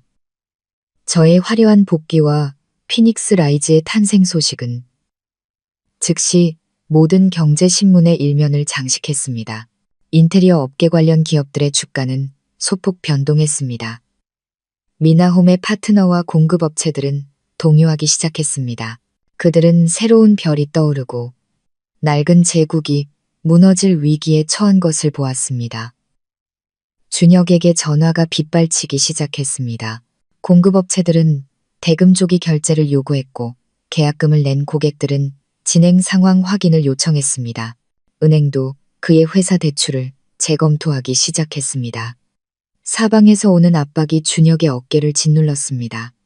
그는 진퇴양난의 상황에 처했습니다. 한편으로는 골든 피닉스 캐피탈의 회사를 좋은 가격에 팔기 위해 협상 중이고 다른 한편으로는 저와 피닉스 라이즈의 등장으로 미나홈의 가치가 매일 하락하고 있었습니다. 그가 망설일수록 회사의 가치는 떨어지고 서두를수록 덫에 빠지기 쉬웠습니다. 저는 그에게 생각할 시간이 많지 않다는 것을 알았습니다. 탐욕과 불안이 그를 잘못된 결정으로 몰아갈 것입니다. 저의 첫 번째 반격은 대성공이었습니다. 저는 재계에서 제 위치를 되찾았을 뿐만 아니라 적에게 심리적으로 큰 타격을 주어 그가 방향을 잃고 스스로 파멸의 길로 걸어가게 만들었습니다. 저의 복귀와 피닉스 라이즈의 강력한 부상은 업계에 큰 충격을 주었습니다. 준혁은 완전히 수세에 몰렸습니다. 그는 마치 궁지에 몰린 짐승처럼 두려움과 분노에 휩싸였습니다. 그는 제게 계속해서 전화하고 문자를 보냈습니다. 때로는 달콤하게 애원하고 때로는 협박하고 욕설을 퍼부었습니다. 미나야, 돌아와. 모든 걸 용서할 수 있어. 이 회사는 여전히 당신 거야.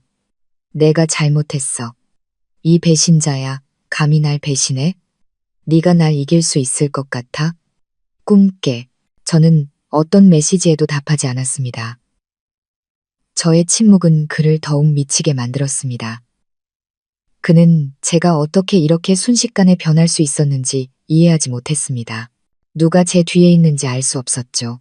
그는 옛 직원들부터 사업 파트너까지 주변의 모든 사람을 의심하기 시작했습니다. 불안과 의심이 서서히 그의 이성을 좀먹고 있었습니다. 그동안 수진의 상황도 좋지 않았습니다. 준혁이 점점 몰락하는 것을 보고 꿈에 그리던 부유한 미래가 물거품이 될 위기에 처하자 그녀는 태도를 바꾸기 시작했습니다. 그들 사이의 말다툼은 더욱 잦아졌습니다. 사업을 어떻게 하는 거야? 왜 그 여자가 판을 뒤집게 놔둬? 나한테 행복한 삶을 약속했잖아. 시끄러워. 다 너 때문이야. 네가 부추기지 않았으면 이렇게까지 되진 않았어. 탐욕과 기만으로 맺어진 그들의 악마적 동맹은 이제 내부에서부터 균열이 생기기 시작했습니다. 경쟁자인 저, 채권자들, 그리고 내연녀로부터 오는 사방의 압박은 준혁을 붕괴 직전으로 몰아갔습니다. 그에게는 유일한 구명줄인 골든 피닉스 캐피탈에 매달리는 것 외에 다른 선택지가 없었습니다. 그는 서둘러 데이비드 씨에게 다시 연락하여 처음보다 불리한 조건까지 모두 수용하며 최대한 빨리 회사를 팔고 싶어 했습니다. 바로 그때 우리가 마지막 덫을 놓았습니다. 매매계약서는 김 회장님의 변호사팀이 작성했으며 매우 복잡하고 정교한 법률 조항들이 숨겨져 있었습니다. 겉보기에는 평범한 매매계약서였습니다. 골든 피닉스 캐피탈이 미나홈의 지분 100%를 500억 원에 인수한다는 내용이었죠. 당시 회사 가치에 비하면 여전히 매우 좋은 조건이었습니다. 하지만 계약서에는 이해하기 어려운 법률 용어로 쓰인 작은 조항이 있었습니다. 매도인 준혁은 최근 5년간 회사의 모든 회계장부와 재무거래의 투명성 및 합법성에 대해 전적으로 보증하고 책임진다는 내용이었습니다. 만약 어떠한 사기, 탈세 또는 위법 행위가 발견될 경우 매수인은 계약을 파기하고 잔금 지급을 거부할 수 있으며 동시에 매도인에게 국가기관의 벌금을 포함한 모든 손해배상을 청구할 수 있다는 조항이었습니다. 머릿속이 복잡하고 법률 지식이 부족했던 준혁은 이 조항의 위험성을 전혀 인지하지 못했습니다. 그는 눈앞에 500억 원만 보았고 망설임 없이 계약서에 서명했습니다. 계약 당일 준혁과 수지는 다시 한번 축배를 들었습니다. 고급 레스토랑에서 성대한 파티를 열었죠. 그들은 위기를 벗어났다고 곧 거액을 손에 쥐고 먼 곳에서 새로운 삶을 시작할 수 있다고 생각했습니다. 그들은 계약서의 한 준혁의 서명이 그의 사업과 자유에 대한 사형 선고서가 될 줄은 꿈에도 몰랐습니다. 계약이 체결되고 첫 계약금이 준혁의 계좌로 입금되자마자 골든 피닉스 캐피탈, 즉 우리는 행동을 개시했습니다. 전문 회계감사팀이 장부 인계를 위해 미나홈 본사로 파견되었습니다. 이것은 인수합병 과정에서 완전히 합법적이고 필수적인 절차였습니다. 제 지휘 아래 감사팀은 회사의 재무 시스템에서 수많은 심각한 위반 사항들을 신속하게 발견했습니다. 가짜 계약서, 허위 세금 계산서, 의심스러운 거래 내역 등 모든 것이 빛을 보게 되었습니다. 그리고 가장 심각한 것은 회사가 수년 동안 막대한 규모의 법인세를 탈세했다는 증거였습니다. 모든 내용은 수백 페이지에 달하는 상세한 감사 보고서에 증거 자료와 함께 꼼꼼하게 기록되었습니다. 즉시 골든 피닉스 캐피탈의 변호사는 준혁에게 계약 위반을 통보하는 공식 문서를 보냈습니다. 그가 서명한 조항에 근거하여 우리는 잔금 지급을 잠정 중단하고 위반 사항에 대한 해명을 요구했습니다. 동시에 감사보고서, 사본과 범죄고발장이 경찰청 중대범죄수사과와 국세청으로 바로 발송되었습니다. 덫은 닫혔고 법의 그물은 공식적으로 그를 옥죄기 시작했습니다. 준혁은 골든 피닉스 캐피탈의 통보서와 경찰의 출석 요구서를 거의 동시에 받았습니다. 그는 망연자실했습니다. 모든 일이 이렇게 빠르고 잔혹하게 진행될 줄은 상상도 못했습니다. 그는 제 손으로 자신의 모든 범죄 증거를 적에게 넘겨준 셈이었습니다. 그는 데이비드 씨에게 전화했지만 끝없는 통화 연결음만 들릴 뿐이었습니다. 그는 그제야 골든 피닉스 캐피탈이 유령 회사였다는 것을 깨달았습니다. 그는 속았습니다.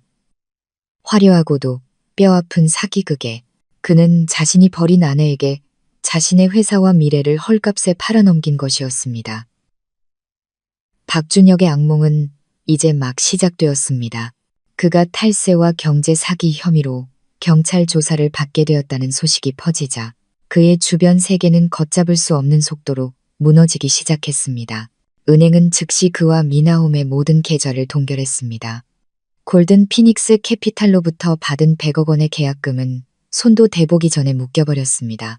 그가 호화로운 생활과 도박을 위해 고리로 돈을 빌렸던 사채업자들이 빚을 독촉하기 시작했습니다. 그들은 더 이상 참지 않았습니다. 전화를 걸어 협박하고 그가 임시로 머물던 오피스텔 앞으로 사람들을 보내 행패를 부렸습니다. 심지어 고향에 있는 그의 가족에게 알리겠다고 협박했습니다. 준혁은 극심한 공포 속에서 살았습니다. 집 밖으로 나가지도 전화를 받지도 못했습니다. 번듯한 사업가였던 그는 이제 자신의 굴 속에 숨어 지내는 생쥐 신세가 되었습니다. 패닉 상태에서 그가 기댈 수 있는 유일한 사람은 수진이었습니다. 그는 그녀에게 전화하여 함께 도망치자고 애원했지만 그는 이 여자의 본성을 잊고 있었습니다. 수진은 준혁이 모든 것을 잃고 감옥에 갈 위기에 처했다는 것을 알자마자 망설임 없이 그를 버리고 도망쳤습니다. 미쳤어? 곧 감옥 갈 사람이랑 내 인생을 엮을 생각 없어. 전화기 너머 그녀의 목소리는 차갑고 잔인했습니다. 그동안 오빠가 준 돈은 내 청춘에 대한 보상금이라고 생각할게. 이제부터 우린 아무 사이도 아니야. 다시는 전화하지 마. 그 통화는 이미 피 흘리고 있던 준혁의 심장에 꽂힌 마지막 비수였습니다. 그는 돈과 사업뿐만 아니라 그녀를 위해 저를 배신했던 그 여자마저 잃었습니다.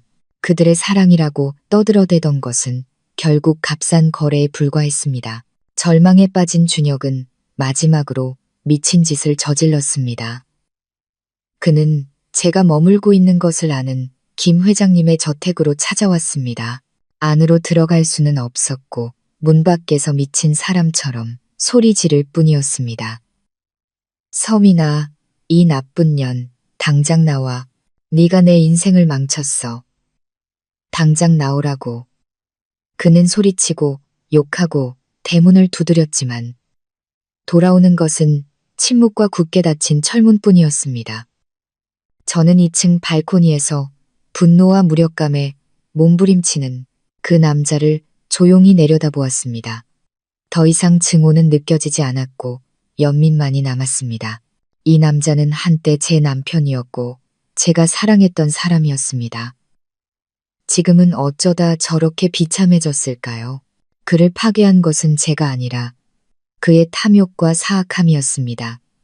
한참을 소란 피우던 준혁은 결국 주저앉아 울기 시작했습니다.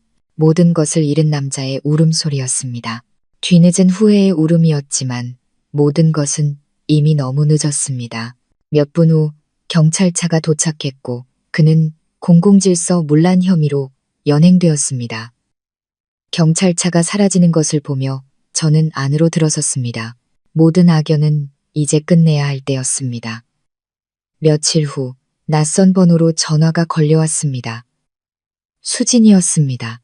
수화기 넘어 그녀의 목소리는 더 이상 거만하거나 날카롭지 않았고 두려움에 떨고 있었습니다. 언니, 저예요. 제발 한 번만 용서해 주세요. 제가 잘못했어요. 돈 일부는 돌려드릴 테니 고소 좀 취하해 주시면 안 될까요? 저 감옥 가기 싫어요. 저는 그녀가 울며 애원하는 것을 조용히 들었습니다. 지금 그녀의 모습이 눈에 선했습니다. 준혁을 버린 후 그녀는 남은 재산을 챙겨 해외로 도피하려 했습니다. 하지만 김 회장님이 그녀의 모든 퇴로를 막아버렸습니다. 여권은 무효화되었고 은행 계좌는 동결되었습니다. 그녀는 갈 곳이 없었습니다. 사기 공모 혐의로 수배 중이었죠. 수진아, 제가 입을 열었습니다.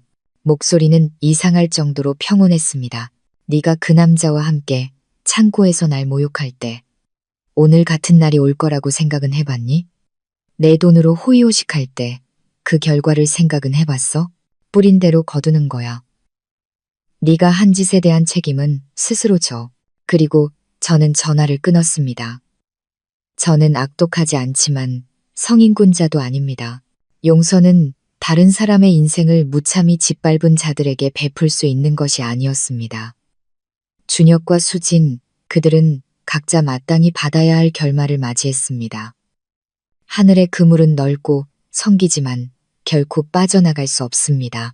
저와 김 회장님이 펼친 정의의 그물은 마침내 완벽하게 닫혔습니다. 연극은 정말로 막을 내렸습니다.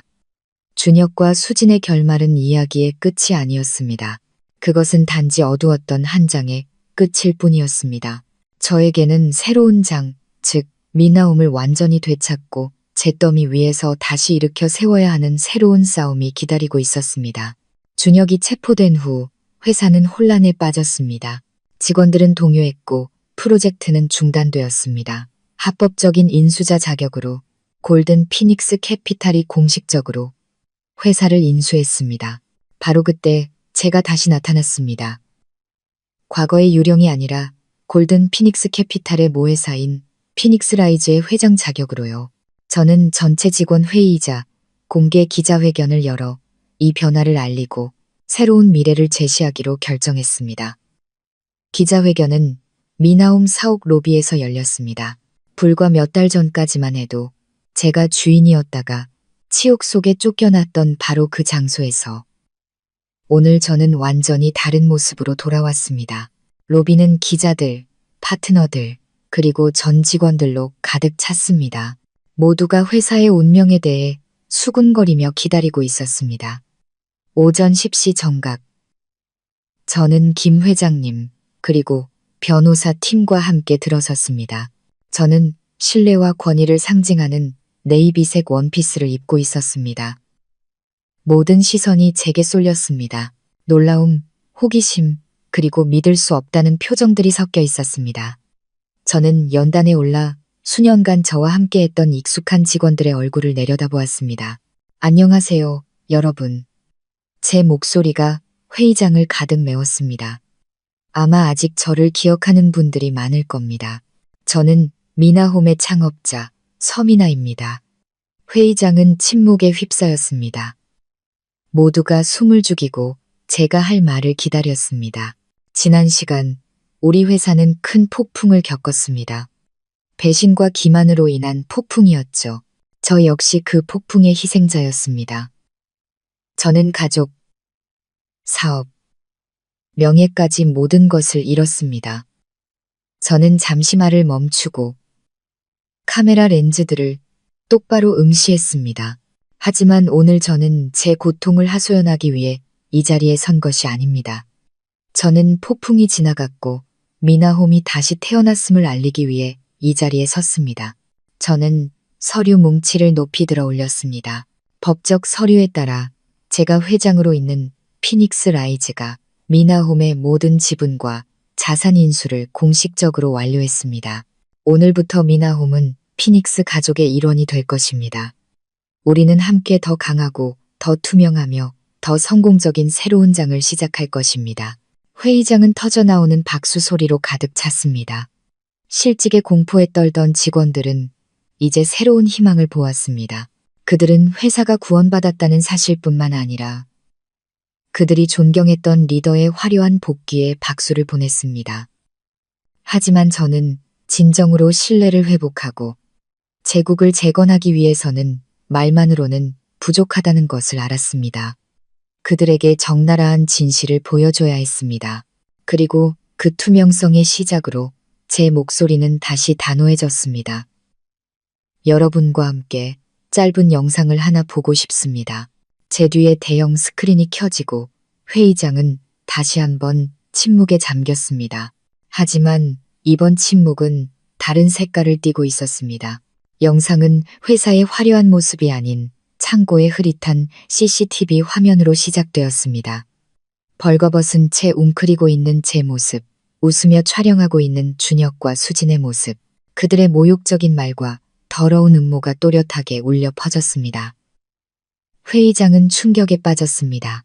사람들은 자신들이 보고 듣는 것을 믿을 수 없다는 듯 경악했습니다. 분노의 웅성거림이 터져나왔습니다. 몇몇 여직원들은 눈물을 참지 못했습니다.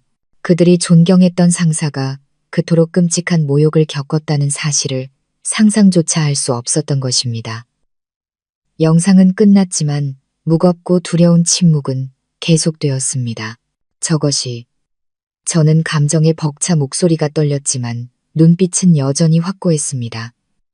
이 회사를 거의 파괴할 뻔했던 자들의 진짜 얼굴입니다. 그리고 제가 돌아와야만 했던 이유이기도 합니다. 저는 제 것을 되찾기 위해서만 돌아온 것이 아닙니다. 저는 정의를 되찾고 거짓과 배신이 없는 업무 환경을 다시 만들기 위해 돌아왔습니다. 저는 끝까지 남아 믿어준 여러분 모두와 함께 우리의 공동의 집을 다시 세우기 위해 돌아왔습니다. 제 말은 무거운 공기를 흩어버리는 약과 같았습니다. 이번에는 박수 소리가 더 크고 더 열렬했습니다.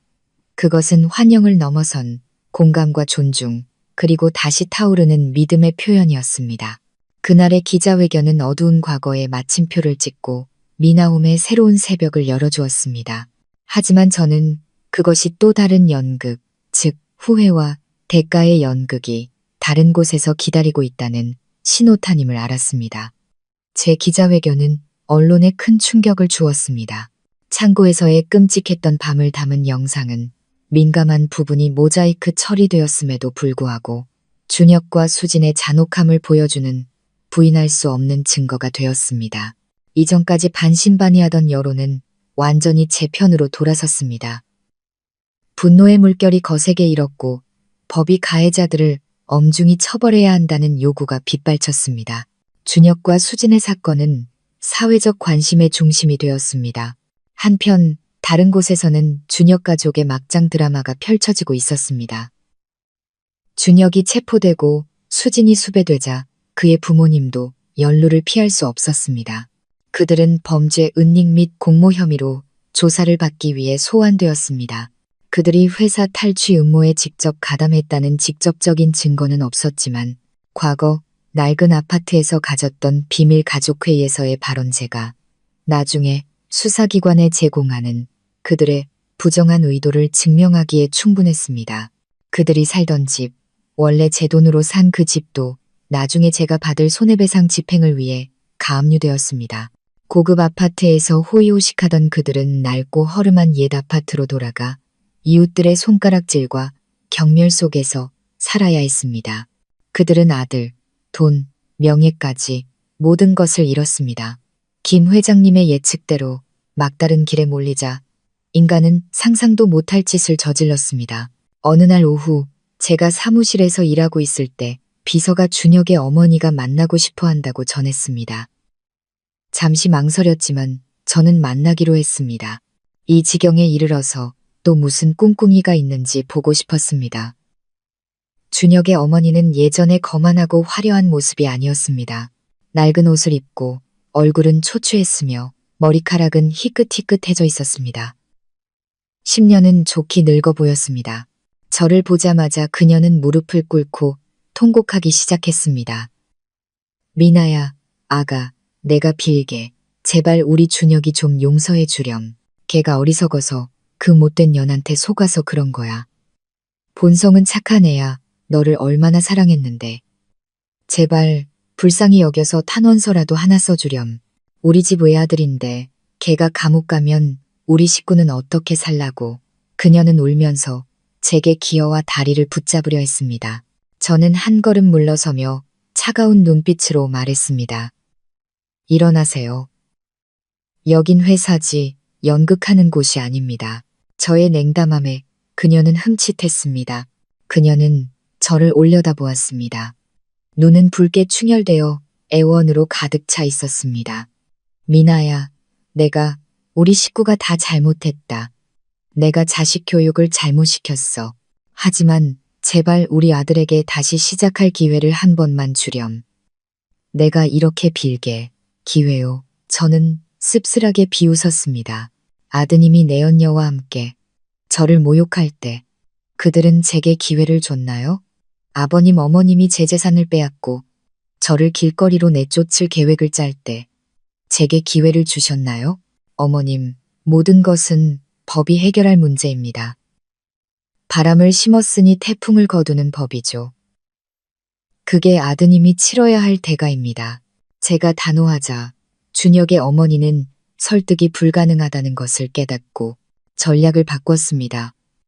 그녀는 자신의 고통에 대해 하소연하기 시작했습니다.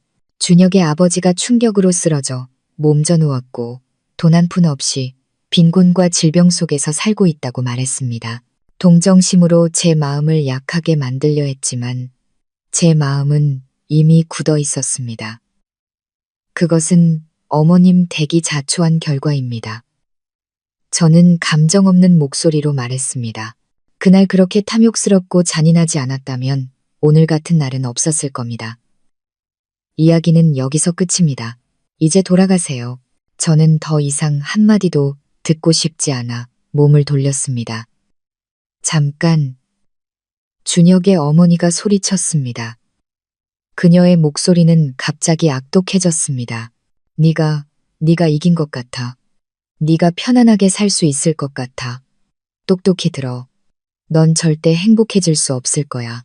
내 아들이 감옥에 갔으니 나도 네가 편하게 사는 꼴은 못 봐. 평생 널 저주할 거야. 그녀의 저주가 등 뒤에서 울렸지만 더 이상 저에게 상처를 줄 수는 없었습니다. 저는 그저 눈먼 어머니, 탐욕과 증오에 눈이 먼 한 여인이 불쌍할 뿐이었습니다. 그녀의 마지막 연극은 비참한 실패로 막을 내렸습니다. 사무실 문이 닫히고 저와 그 가족 사이의 마지막 연결고리가 완전히 끊어졌습니다. 과거는 정말로 과거가 되었습니다. 준혁과 수진의 재판은 공개적으로 진행되었고 여론의 큰 주목을 받았습니다. 저는 법정에 출석하지 않았습니다. 모든 것을 변호사팀에 위임했죠. 제게 너무 많은 고통을 준 그 얼굴들을 다시 보고 싶지 않았습니다. 저는 뉴스를 통해 재판 소식을 접했습니다. 녹음, 영상, 재무 서류 등 부인할 수 없는 증거들 앞에서 준혁과 수진은 죄를 부인할 수 없었습니다. 법정에서 그들은 서로에게 책임을 떠넘겼습니다. 준혁은 수진의 유혹과 꼬임에 넘어갔다고 말했고 수진은 울면서 자신이 어리고 세상 물정을 몰라 준혁에게 속고 강요당했다고 주장했습니다. 하지만 그들의 모든 변명은 철석 같은 증거 앞에서 무의미했습니다. 법원은 합당한 판결을 내렸습니다. 주범인 박준혁은 사기, 횡령, 모욕, 간통죄로 징역 15년을 선고받았습니다. 적극적인 공범이었던 이수진은 징역 7년을 선고받았습니다. 또한 두 사람은 제게 입힌 모든 물질적, 정신적 피해를 배상해야 했습니다. 그 금액은 수십억 원에 달했습니다. 마침내 정의가 실현되었습니다. 판결이 선고된 날, 저는 통쾌함보다는 이상한 안도감을 느꼈습니다. 악몽은 정말로 끝났고 악인들은 대가를 치렀습니다. 몇 달 후 모든 것이 잠잠해졌을 때 교도소에서 편지 한 통을 받았습니다. 준혁이 보낸 것이었습니다. 읽어야 할지 오랫동안 망설였지만 마지막으로 한번 마주하기로 결심했습니다. 편지에는 더 이상 달콤한 말이나 욕설이 없었고 뒤늦은 후회로 얼룩진 서툰 글씨만 남아 있었습니다. 미나야, 네가 이 글을 읽을 때쯤이면 난 차가운 벽 안에서 기나긴 세월을 시작했겠지. 용서를 구하기 위해 이 편지를 쓰는 건 아니야. 그럴 자격이 없다는 걸 아니까. 그저 미안하다는 말, 마음 깊은 곳에서 우러나오는 진심 어린 사과를 하고 싶었어.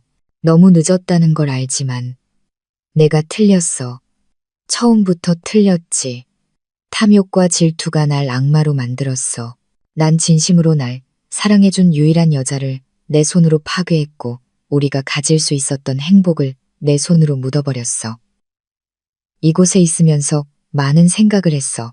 우리가 처음 사업을 시작했던 날들, 힘들었지만 정말 행복했던 그 시간들이 떠올라. 난 모든 걸 가졌지만 소중함을 몰랐어. 난 벌받아 마땅해. 단 한 가지 바라는 게 있다면 나중에 네가 새로운 행복을 찾았을 때 부디 잘 지내고 행복했으면 좋겠어. 나 같은 최악의 남자는 잊어버려. 안녕. 내가 잃어버린 아내에게. 저는 편지를 접었습니다. 눈물은 한 방울도 흐르지 않았습니다. 그의 사과는 이제 제게 아무 의미도 없었습니다. 과거는 흉터가 되었지만 더 이상 아프지는 않았습니다. 저는 그 편지를 발코니로 가져가 불을 붙였습니다. 편지가 재가 되어 바람에 흩날리는 것을 보며 제 인생의 어두운 기억 한 조각을 제 손으로 묻는 듯한 기분이었습니다. 모든 은원과 애증은 이 순간부로 정말로 연기처럼 사라졌습니다. 저는 여행을 떠나기로 결심했습니다. 특별한 목적 없이 그저 제 영혼이 쉬고 치유될 수 있도록 저는 제주도를 선택했습니다. 저와 김 회장님이 처음 만났던 곳, 운명이 시작된 그곳을. 하지만 이번에는 혼자였습니다.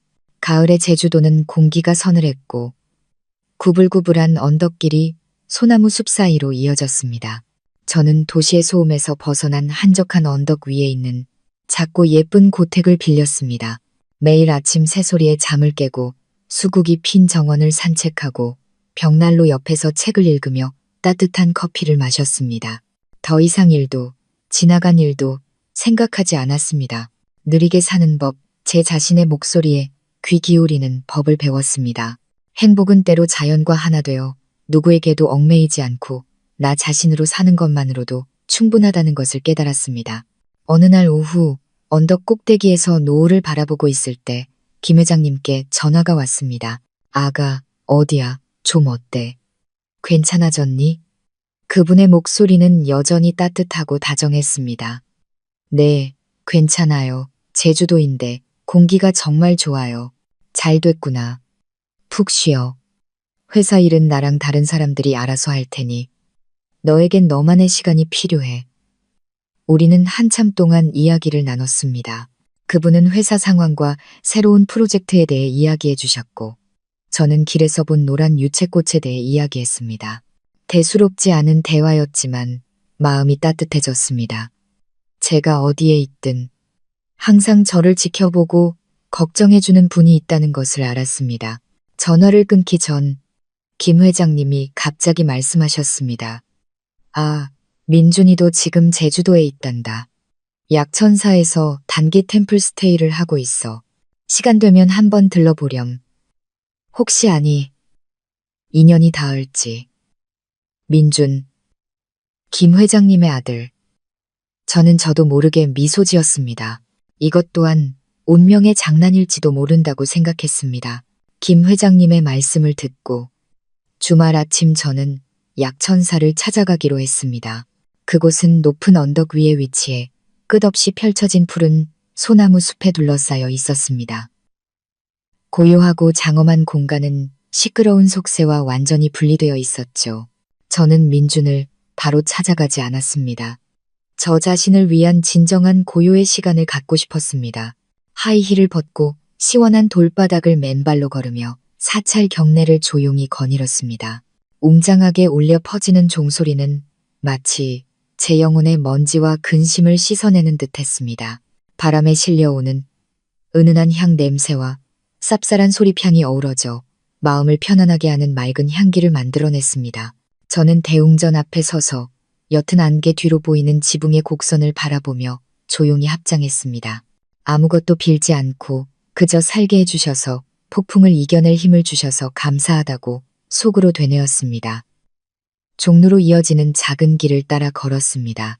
이곳에서는 아름다운 중문 앞바다를 한눈에 볼 수 있었습니다. 바다는 거울처럼 잔잔했고 하늘과 구름, 산의 그림자를 담고 있었습니다. 풍경은 한 폭의 수묵화처럼 평화로웠습니다. 저는 깊게 숨을 들이마셨습니다. 맑은 공기가 폐부 깊숙이 스며드는 것 같았습니다. 세상의 모든 욕심과 증오, 고통이 일주문 뒤에 남겨진 듯 했습니다. 제 마음이 그 고요함 속에서 평화롭게 떠다니고 있을 때 뒤에서 부드럽고 따뜻한 남자의 목소리가 들렸습니다. 이곳의 정적을 깨뜨릴까 조심하는 듯한 목소리였습니다. 실례합니다만 혹시 서민아 씨 아니신가요? 저는 깜짝 놀라 돌아보았습니다. 제 앞에는 키가 크고 균형 잡힌 몸매의 젊은 남자가 서 있었습니다. 그는 수련복처럼 보이는 소박한 개량 한복을 입고 있었습니다. 그는 밝은 인상에 높은 이마, 온화한 눈, 그리고 아침 햇살처럼 따뜻한 미소를 가지고 있었습니다. 저는 그를 바로 알아보았습니다. 5년이라는 세월이 흘러 마른 소년이 어엿한 청년이 되었지만 그 눈빛과 미소는 전혀 변하지 않았습니다. 감사함이 담긴 눈빛과 어떤 계산도 없는 순수한 미소. 민준 씨? 저는 조금 불확실한 목소리로 놀라 물었습니다. 그는 고개를 끄덕이며 매력적인 보조개가 드러나도록 더 환하게 웃었습니다. 네, 저예요. 여기서 누나를 만나게 될 줄은 몰랐어요. 바로 알아봤어요. 예전이랑 많이 변하지 않으셨네요. 다만 훨씬 더 강하고 세련되어 보이세요. 그의 말에 저도 모르게 손을 들어 짧은 머리를 만졌습니다. 그랬습니다. 저는 겉모습도 내면도 변했습니다. 우연인 듯 운명 같은 이 만남은 전혀 어색하지 않았습니다. 우리는 오래된 소나무 그늘 아래 돌벤치에 앉아 함께 고요한 바다를 바라보았습니다. 민주는 자신의 삶에 대해 이야기해 주었습니다. 영국에서 경영학 석사를 마치고 2년 전 귀국하여 어머니의 지도 아래 대성그룹에서 일하기 시작했다고 했습니다. 그는 비즈니스 세계가 너무 복잡하고 때로는 사람을 지치게 해서 가끔 이런 곳을 찾아 마음의 평온과 균형을 되찾는다고 말했습니다. 그는 부유한 집안의 아들답지 않게 겸손하고 차분하게 이야기했습니다. 그는 제 과거에 대해 전혀 언급하지 않았고 제가 겪은 일에 대해 호기심을 보이거나 동정하지도 않았습니다. 어머니께서 그에게 모든 것을 이야기해 주셨을 것이 분명했지만요.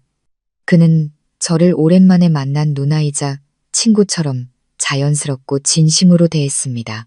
그의 섬세함에 저는 마음이 아주 편안해졌습니다.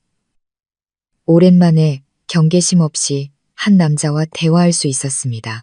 어떤 가면도 쓸 필요가 없었죠. 우리는 아픈 이야기는 하지 않았습니다. 읽었던 책, 최근에 들은 클래식 음악, 그리고 삶에서 주고받는 것의 의미에 대해 이야기했습니다. 우리는 놀라울 정도로 공통점이 많다는 것을 깨달았습니다. 우리 둘 다 상실을 경험했고 덧없는 물질적 가치보다는 정신적 가치를 더 소중히 여겼습니다. 민주는 일찍 돌아가신 아버지와 어린 시절의 추억, 그리고 어머니인 김 회장님이 어떻게 혼자 힘으로 그를 키워내셨는지에 대해 이야기해 주었습니다. 저는 그의 이야기를 들으며 제 자신의 모습을 보는 것 같았습니다. 누나, 정말 존경스러워요. 민준이 갑자기 진심 어린 눈빛으로 저를 보며 말했습니다. 어머니한테 모든 이야기를 들었어요. 누나가 혼자서 얼마나 강인하게 버텨내셨을지 상상도 안 가요. 때로는 흉터가 숨겨야 할 것이 아니라 가장 끈질긴 생명력의 증거가 되는 것 같아요. 그의 말은 동정이 아니라 깊은 공감과 이해였습니다. 그것은 시원한 시냇물처럼 제 영혼의 가장 메마른 구석으로 부드럽게 흘러들어와 여전히 남아있던 상처를 어루만져 주었습니다. 처음으로 누군가가 제 흉터를 보고 희생자의 가련함이 아닌 강인함의 아름다움을 보아주었습니다. 제주도에서의 남은 날들 동안 우리는 자주 만났습니다. 그는 저를 위해 특별한 여행 가이드가 되어 사람들이 잘 모르는 조용하고 아름다운 곳들을 안내해 주었습니다. 우리는 시끄럽고 붐비는 곳은 가지 않았습니다. 그는 저를 한적한 소나무 숲으로 데려갔고 우리는 그곳에서 몇 시간이고 앉아 나무십 사이로 부는 바람 소리를 들었습니다. 그는 골목길에 숨겨진 작은 카페로 저를 데려갔습니다. 그곳에는 화려한 부겐빌레아와 깊이 있는 김광석의 노래가 흘렀습니다. 우리는 이른 새벽, 호수가 은빛 안개로 덮여 있을 때 함께 산책했습니다. 밤에는 야시장에서 따뜻한 길거리 음식을 먹으며 작은 플라스틱 의자에 옹기종기 앉아 즐겁게 웃고 이야기했습니다. 우리 사이의 감정은 제주도의 아침 안개처럼 자연스럽고 부드럽게 피어났습니다. 화려한 말이나 과시적인 행동은 없었습니다. 폭풍우를 겪고 서로에게서 평화로운 안식처를 찾은 두 영혼의 교감에서 비롯된 것이었습니다. 제 휴가가 끝나고 민준의 템플스테이도 끝났을 때 우리는 함께 비행기를 타고 서울로 돌아왔습니다. 꿈 같은 공간이었던 제주도를 떠나면서 모든 것이 예전으로 돌아갈까봐 조금 걱정했습니다. 하지만 아니었습니다. 민준의 존재는 제 눈에 비친 서울을 다르게 만들었습니다. 도시는 여전히 바쁘고 활기찼지만 저는 더 이상 외롭지 않았습니다. 민준은 서두르거나 공격적으로 다가오지 않았습니다. 그저 조용히 제 곁에 머물며 아주 사소한 행동들로 저를 챙겨주었습니다. 제가 회사 재건으로 바쁜 것을 알고는 건강에 좋은 담백한 음식들로 직접 만든 도시락을 종종 사무실로 가져다 주었습니다. 제가 예술을 좋아하는 것을 알고는 말없이 클래식 음악회나 미술 전시회 표를 예매해 작은 놀라움을 선사했습니다. 그는 제 일에 절대 간섭하지 않았지만 제가 어려움을 겪거나 조언이 필요할 때면 항상 가장 끈기 있게 들어주고 깊이 있고 객관적인 시각을 제시해 주었습니다. 그는 제 삶에서 없어서는 안 될 존재가 되었습니다. 따뜻하고 든든하며 신뢰할 수 있는 존재. 주말 저녁, 비가 온 뒤에 서울은 이상하게도 공기가 시원했습니다. 민준이 저녁 식사를 제안했지만 장소는 말해주지 않고 예쁜 원피스를 입고 오라고만 했습니다. 그는 저를 데리러 왔는데 평소의 고급 세단이 아닌 흰색 클래식 베스파를 타고 왔습니다. 오늘 밤엔 옛날 서울 사람들처럼 데이트 한번 해봐요. 그는 웃으며 제게 헬멧을 건넸습니다. 스쿠터는 한적한 길 위를 달렸고 밤바람이 제 머리카락을 스쳤습니다. 정말 자유롭고 낭만적인 기분이었습니다. 그는 저를 한강 선착장으로 데려갔습니다. 그곳에는 촛불과 장미로 낭만적이게 장식된 작은 요트가 기다리고 있었습니다. 우리는 한강 위에서 저녁을 먹으며 반짝이는 도시의 야경을 감상했습니다. 촛불 아래 민준의 얼굴은 정말 온화하고 따뜻해 보였습니다. 저녁 식사 후 우리가 뱃머리에 서서 함께 반짝이는 고층 빌딩들을 바라보고 있을 때 민준이 갑자기 제 손을 잡았습니다. 그는 아무 말 없이 제 눈을 깊이 들여다보았습니다. 그리고는 한쪽 무릎을 꿇고 재킷 주머니에서 파란색 벨벳 상자를 꺼냈습니다. 심장이 멎는 것 같았습니다. 그가 상자를 열자 안에는 매우 정교하게 디자인된 백금 반지가 있었습니다. 반지 중앙에는 흔한 원형 다이아몬드가 아니라 물방울 모양의 다이아몬드가 밝혀 있었습니다. 조명 아래 투명하고 영롱하게 빛났죠. 미나 씨, 민준이 제 손을 잡았습니다.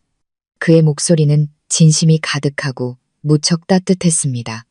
앞으로 풍파 없는 삶을 약속할 순 없어요. 인생이란 원래 그런 거니까요. 하지만 어떤 폭풍우가 몰아쳐도 내가 항상 등대가 되어주고 당신이 지칠 때 기댈 수 있는 든든한 어깨가 되어주겠다고 약속할게요. 당신의 과거를 지우고 싶지 않아요. 그 흉터들이 바로 오늘의 강하고 멋진 당신을 만들었으니까요. 그저 당신과 함께 행복한 미래를 써내려가는 사람이 되고 싶어요. 이 눈물방울은 그가 다이아몬드를 가리키며 말했습니다. 고통의 마지막 눈물이 될 거예요. 앞으로는 당신이 울더라도 그건 행복의 눈물이길 바라요. 나와 결혼해 줄래요? 저는 그의 눈을 바라보았습니다. 사랑과 존중, 그리고 이해로 가득 찬 눈. 제 안의 모든 경계심과 두려움이 사라졌습니다. 눈물이 다시 흘렀지만 이번에는 그의 말처럼 벅차오르는 행복의 눈물이었습니다. 저는 말없이 고개를 끄덕였습니다. 반지는 제 약지에 꼭 맞게 끼워졌고 새로운 시작을 약속하는 것처럼 반짝였습니다. 그가 일어나 저를 품에 안았습니다. 화려한 한강 위, 별이 가득한 밤하늘 아래서 저는 수많은 폭풍우를 지나 제 인생의 배가 마침내 평화로운 항구에 닿았다는 것을 알았습니다. 그곳에는 사랑과 진심이 기다리고 있었습니다. 저의 새로운 새벽은 이제야 진정으로 시작되고 있었습니다. 그가 청혼한 지 1년 후 우리는 결혼식을 올리기로 했습니다. 언론을 떠들썩하게 하는 세기의 결혼식도 수천 명의 하객이나 사치스러운 과시도 없었습니다. 우리는 노을이 하늘을 보랏빛으로 물들이는 어느 날 오후 해변의 한적한 곳을 선택했습니다. 하객은 가족과 진정한 친구들, 제가 나락으로 떨어졌을 때 곁에서 저를 일으켜 세워준 소중한 사람들 뿐이었습니다. 저는 순백의 웨딩드레스를 입었습니다. 제가 직접 한 땀 한 땀 디자인한 미니멀하면서도 세련된 드레스였습니다. 화려한 보석 장식은 없었고 오직 폭풍을 지나온 여인의 자신감과 평온함을 돋보이게 하는 완벽한 재단만이 있었습니다. 파일벨의 캐논이 울려 퍼지자 저는 깊게 숨을 들이쉬고 부드러운 백사장을 맨발로 걸었습니다. 장미꽃이 피 뿌려진 길 끝에는 민준이 저를 기다리고 있었습니다. 그는 아이보리색 턱시도를 입고 사찰에서 처음 만났던 날처럼 따뜻한 미소와 사랑 가득한 눈빛으로 저를 바라보았습니다. 돌아가신 아버지를 대신해 주신 삼촌이 제 손을 민준의 손에 넘겨주는 순간 저는 온몸으로 퍼져나가는 절대적인 평온함을 느꼈습니다. 7년 전 첫 결혼식 때의 불안하고 모호했던 긴장감과는 완전히 달랐습니다. 이번에는 제가 올바른 선택을 했다는 것을 알았습니다. 이제 공식적으로 제 시어머니가 되신 김 회장님은 맨 앞줄에 앉아 계셨습니다. 제게의 철의 여인이었던 그분은 오늘 눈물을 흘리셨습니다. 그분은 우리를 보며 만족스러운 행복의 미소로 반짝였습니다. 그분은 제 인생을 구했을 뿐만 아니라 제게 새로운 행복을 이어주셨습니다. 서약을 하는 순간 민주는 상투적인 미사여구를 말하지 않았습니다. 그는 제 눈을 깊이 들여다보며 파도 소리 사이로 낮고 따뜻한 목소리로 말했습니다. 당신에게 눈물 없는 삶을 약속할 순 없지만 그 눈물을 닦아주는 사람이 되겠다고 약속할게요. 당신을 대신해 온 세상을 짊어질 순 없지만 항상 당신 곁에서 모든 짐을 함께 나누겠다고 약속할게요. 아픔을 용감하게 이겨내고 여기까지 와줘서 고마워요. 저는 울었습니다. 행복의 눈물이 뺨을 타고 흘렀지만 닦을 생각도 하지 않았습니다. 우리의 결혼 생활은 그렇게 소박하고 달콤하게 시작되었습니다. 우리는 부부이자 사업과 인생이라는 길을 함께 걷는 동반자이자 소울메이트였습니다.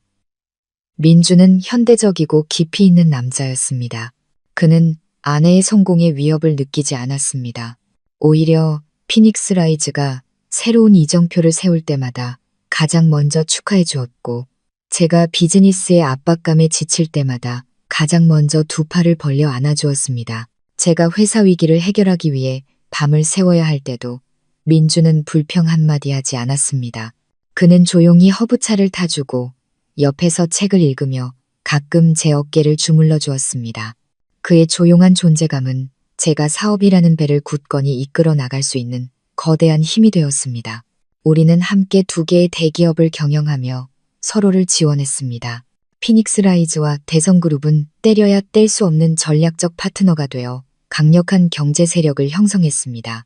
하지만 저를 가장 자랑스럽게 만든 것은 수천억의 매출액이 아니라 불사조 재단이었습니다. 재단은 눈부시게 발전하여 전국 수천 명의 여성들에게 버팀목이 되었습니다. 폭력에서 벗어나 자신감을 되찾고 재단의 지원으로 새로운 삶을 시작하는 여성을 볼 때마다 제 마음은 따뜻해졌습니다. 제 과거의 고통이 헛되지 않았음을, 다른 사람에게 행복을 가져다주는 원동력이 되었음을 깨달았습니다. 우리의 행복은 결혼 2년 후 제가 임신 사실을 알게 되면서 절정에 달했습니다. 더욱 놀라운 것은 쌍둥이였다는 사실입니다. 임신 기간 내내 저는 민준과 시어머니의 보살핌 속에서 여왕처럼 지냈습니다. 수많은 일로 바쁘셨던 시어머니는 모든 것을 제쳐두고 며느리를 위해 직접 영양가 있는 음식을 만들어 주셨습니다. 옛날에 내가 너무 바빠서 민준이 가졌을 때 몸조리를 잘 못했어. 이제 며느리가 생겼으니 그때 못한 거 다 해줘야지. 시댁의 진심 어린 관심 속에서 저는 첫 결혼에 냉랭하고 계산적이었던 관계 속에서 그토록 갈망했던 진정한 가정의 따뜻함을 느꼈습니다. 제가 진통을 시작한 날은 마치 제가 창고에 갇혔던 그 밤처럼 비가 억수같이 쏟아졌습니다. 하지만 이번에는 혼자가 아니었습니다. 민주는 분만실에서 한시도 제 곁을 떠나지 않았습니다. 그는 제 손을 꽉 잡았는데 저보다 땀을 더 많이 흘렸습니다. 그는 계속해서 제 귓가에 속삭였습니다. 힘내, 여보. 곧 아기들 만날 수 있어. 내가 여기 있어. 항상 당신 곁에 있을게. 아들, 딸 쌍둥이의 첫 울음소리가 울려 퍼졌을 때 저는 민준이 우는 것을 보았습니다. 항상 침착하고 든든했던 그 남자가 두 작은 천사를 처음 품에 안았을 때 아이처럼 울었습니다. 우리는 아이들의 이름은 안과 민이라고 지었습니다. 아이들이 평안하고 늘 밝은 곳을 향해 나아가길 바라는 마음에서였습니다. 두 아이의 등장은 제 제 마음속 마지막 빈 공간을 채워주었습니다. 넓은 집은 이제 아이들의 웃음소리, 옹알이, 그리고 울음소리로 가득 찼습니다. 엄마가 되는 것은 힘든 여정이지만 행복으로 가득했습니다. 아이가 아파밤을 새울 때 서투르게 기저귀를 갈고 분유를 타는 민준을 보며 사랑이 솟아올랐습니다. 우리는 함께 부모가 되는 법을 배우고 작은 기쁨과 슬픔 하나하나를 나누었습니다. 행복은 거창하고 멀리 있는 것이 아니라 이런 평범한 일상의 순간에 존재한다는 것을 깨달았습니다. 가끔 아이들이 잠든 모습을 보며 과거를 떠올리곤 했습니다. 준혁과 수진. 창고에서의 끔찍한 밤, 포기하고 싶을 만큼 절망적이었던 날들의 기억을. 이제 모든 것이 낡고 희미한 필름처럼 느껴졌습니다. 더 이상 아프지도 원망스럽지도 않았습니다. 그들은 제 아름다운 현재와 아무 관련 없는 낯선 사람들이 되었습니다. 교도소에 있는 준혁은 많이 늙고 과묵해졌다고 들었습니다. 수지는 몇 년 복역 후 출소했지만 전과자라는 낙인 때문에 힘든 육체 노동을 하며 숨어 지낸다고 했습니다. 그들은 자신들이 저지른 일에 대한 대가를 치르고 있었고 그 대가는 그들의 남은 인생 전부였습니다. 저의 가장 큰 복수는 그들에게 내려진 법의 심판이 아니라 제가 누리고 있는 이 완벽하고 행복한 삶이었습니다. 저는 그들이 저를 파괴할 수 없다는 것을 증명했습니다. 저는 그들이 남긴 잿더미 속에서 수만 배는 더 눈부시고 강하게 다시 태어났습니다. 피닉스 라이즈 창립 5주년 기념일 저녁. 저는 펜트하우스 발코니에 서서 반짝이는 서울의 야경을 내려다보고 있었습니다. 민준이 뒤에서 다가와 부드럽게 저를 안고 제 어깨에 턱을 기댔습니다. 무슨 생각해요? 그가 낮고 따뜻한 목소리로 물었습니다. 저는 미소 지으며 그의 어깨에 머리를 기댔습니다. 우리가 걸어온 길을 생각하고 있었어요. 만약 그날 그런 일을 겪지 않았다면 아마 난 여전히 순진하고 사람을 맹목적으로 믿는 여자로 살고 있었을 거예요. 고통이 날 단련시켰고 내 자신의 진정한 가치를 깨닫게 해줬어요. 민주는 저를 더 꽉 안았습니다. 당신은 내가 아는 가장 강인한 여자예요. 난 당신이 자랑스러워, 여보. 저는 몸을 돌려 그의 눈을 깊이 바라보았습니다. 내게 와줘서, 날 치유해줘서 고마워요. 내게 진정한 가족을 만들어줘서 고마워요. 저는 한 여성의 삶이 강과 같다는 것을 깨달았습니다. 잔잔할 때도 있고 파도가 칠 때도 있죠. 우리에게 무슨 일이 일어날지는 선택할 수 없지만 그것에 어떻게 맞설지는 온전히 선택할 수 있습니다. 저는 무너지지 않고 일어서서 싸우기를 선택했습니다. 그리고 저는 이겼습니다. 악한 자들을 이겼을 뿐만 아니라 더 중요하게는 제 자신의 연약함을 이겨냈습니다. 마음 쉼터 시청자 여러분, 제 이야기는 여기까지입니다. 제가 이 이야기를 다시 꺼낸 것은 현재의 성공을 자랑하기 위함이 아니라 이 영상을 보고 계신 모든 여성분들께 메시지를 전하고 싶어서입니다. 당신이 아무리 끔찍한 상황에 처해 있더라도 배신당하고 짓밟였더라도 절대로 희망을 포기하지 마세요. 그것이 끝이라고 생각하지 마세요. 당신 자신의 가치를 믿으세요. 모든 여성의 내면 깊은 곳에는 불 속에서 다시 태어날 기회를 기다리는 불사조와 같은 비범한 힘이 숨어 있다는 것을 기억하세요. 막다른 길에 몰렸을 때가 바로 당신이 가장 강해지는 순간입니다. 일어서서 눈물을 닦고 당신이 마땅히 누려야 할 행복을 위해 싸우세요. 비가 온 뒤에는 반드시 날이 개고 가장 눈부신 새벽은 결코 포기하지 않는 사람들을 기다리고 있으니까요. 눈물과 웃음이 가득했던 제 여정을 함께 해주셔서 감사합니다. 만약 제 이야기가 여러분께 아주 작은 힘이라도 삶에 대한 작은 믿음이라도 드릴 수 있었다면 그것이 저의 가장 큰 행복입니다. 자신을 소중히 여기고 당신은 행복할 자격이 있다는 것을 항상 믿으세요. 마음 쉼터의 다음 이야기에서 다시 뵙겠습니다. 감사합니다.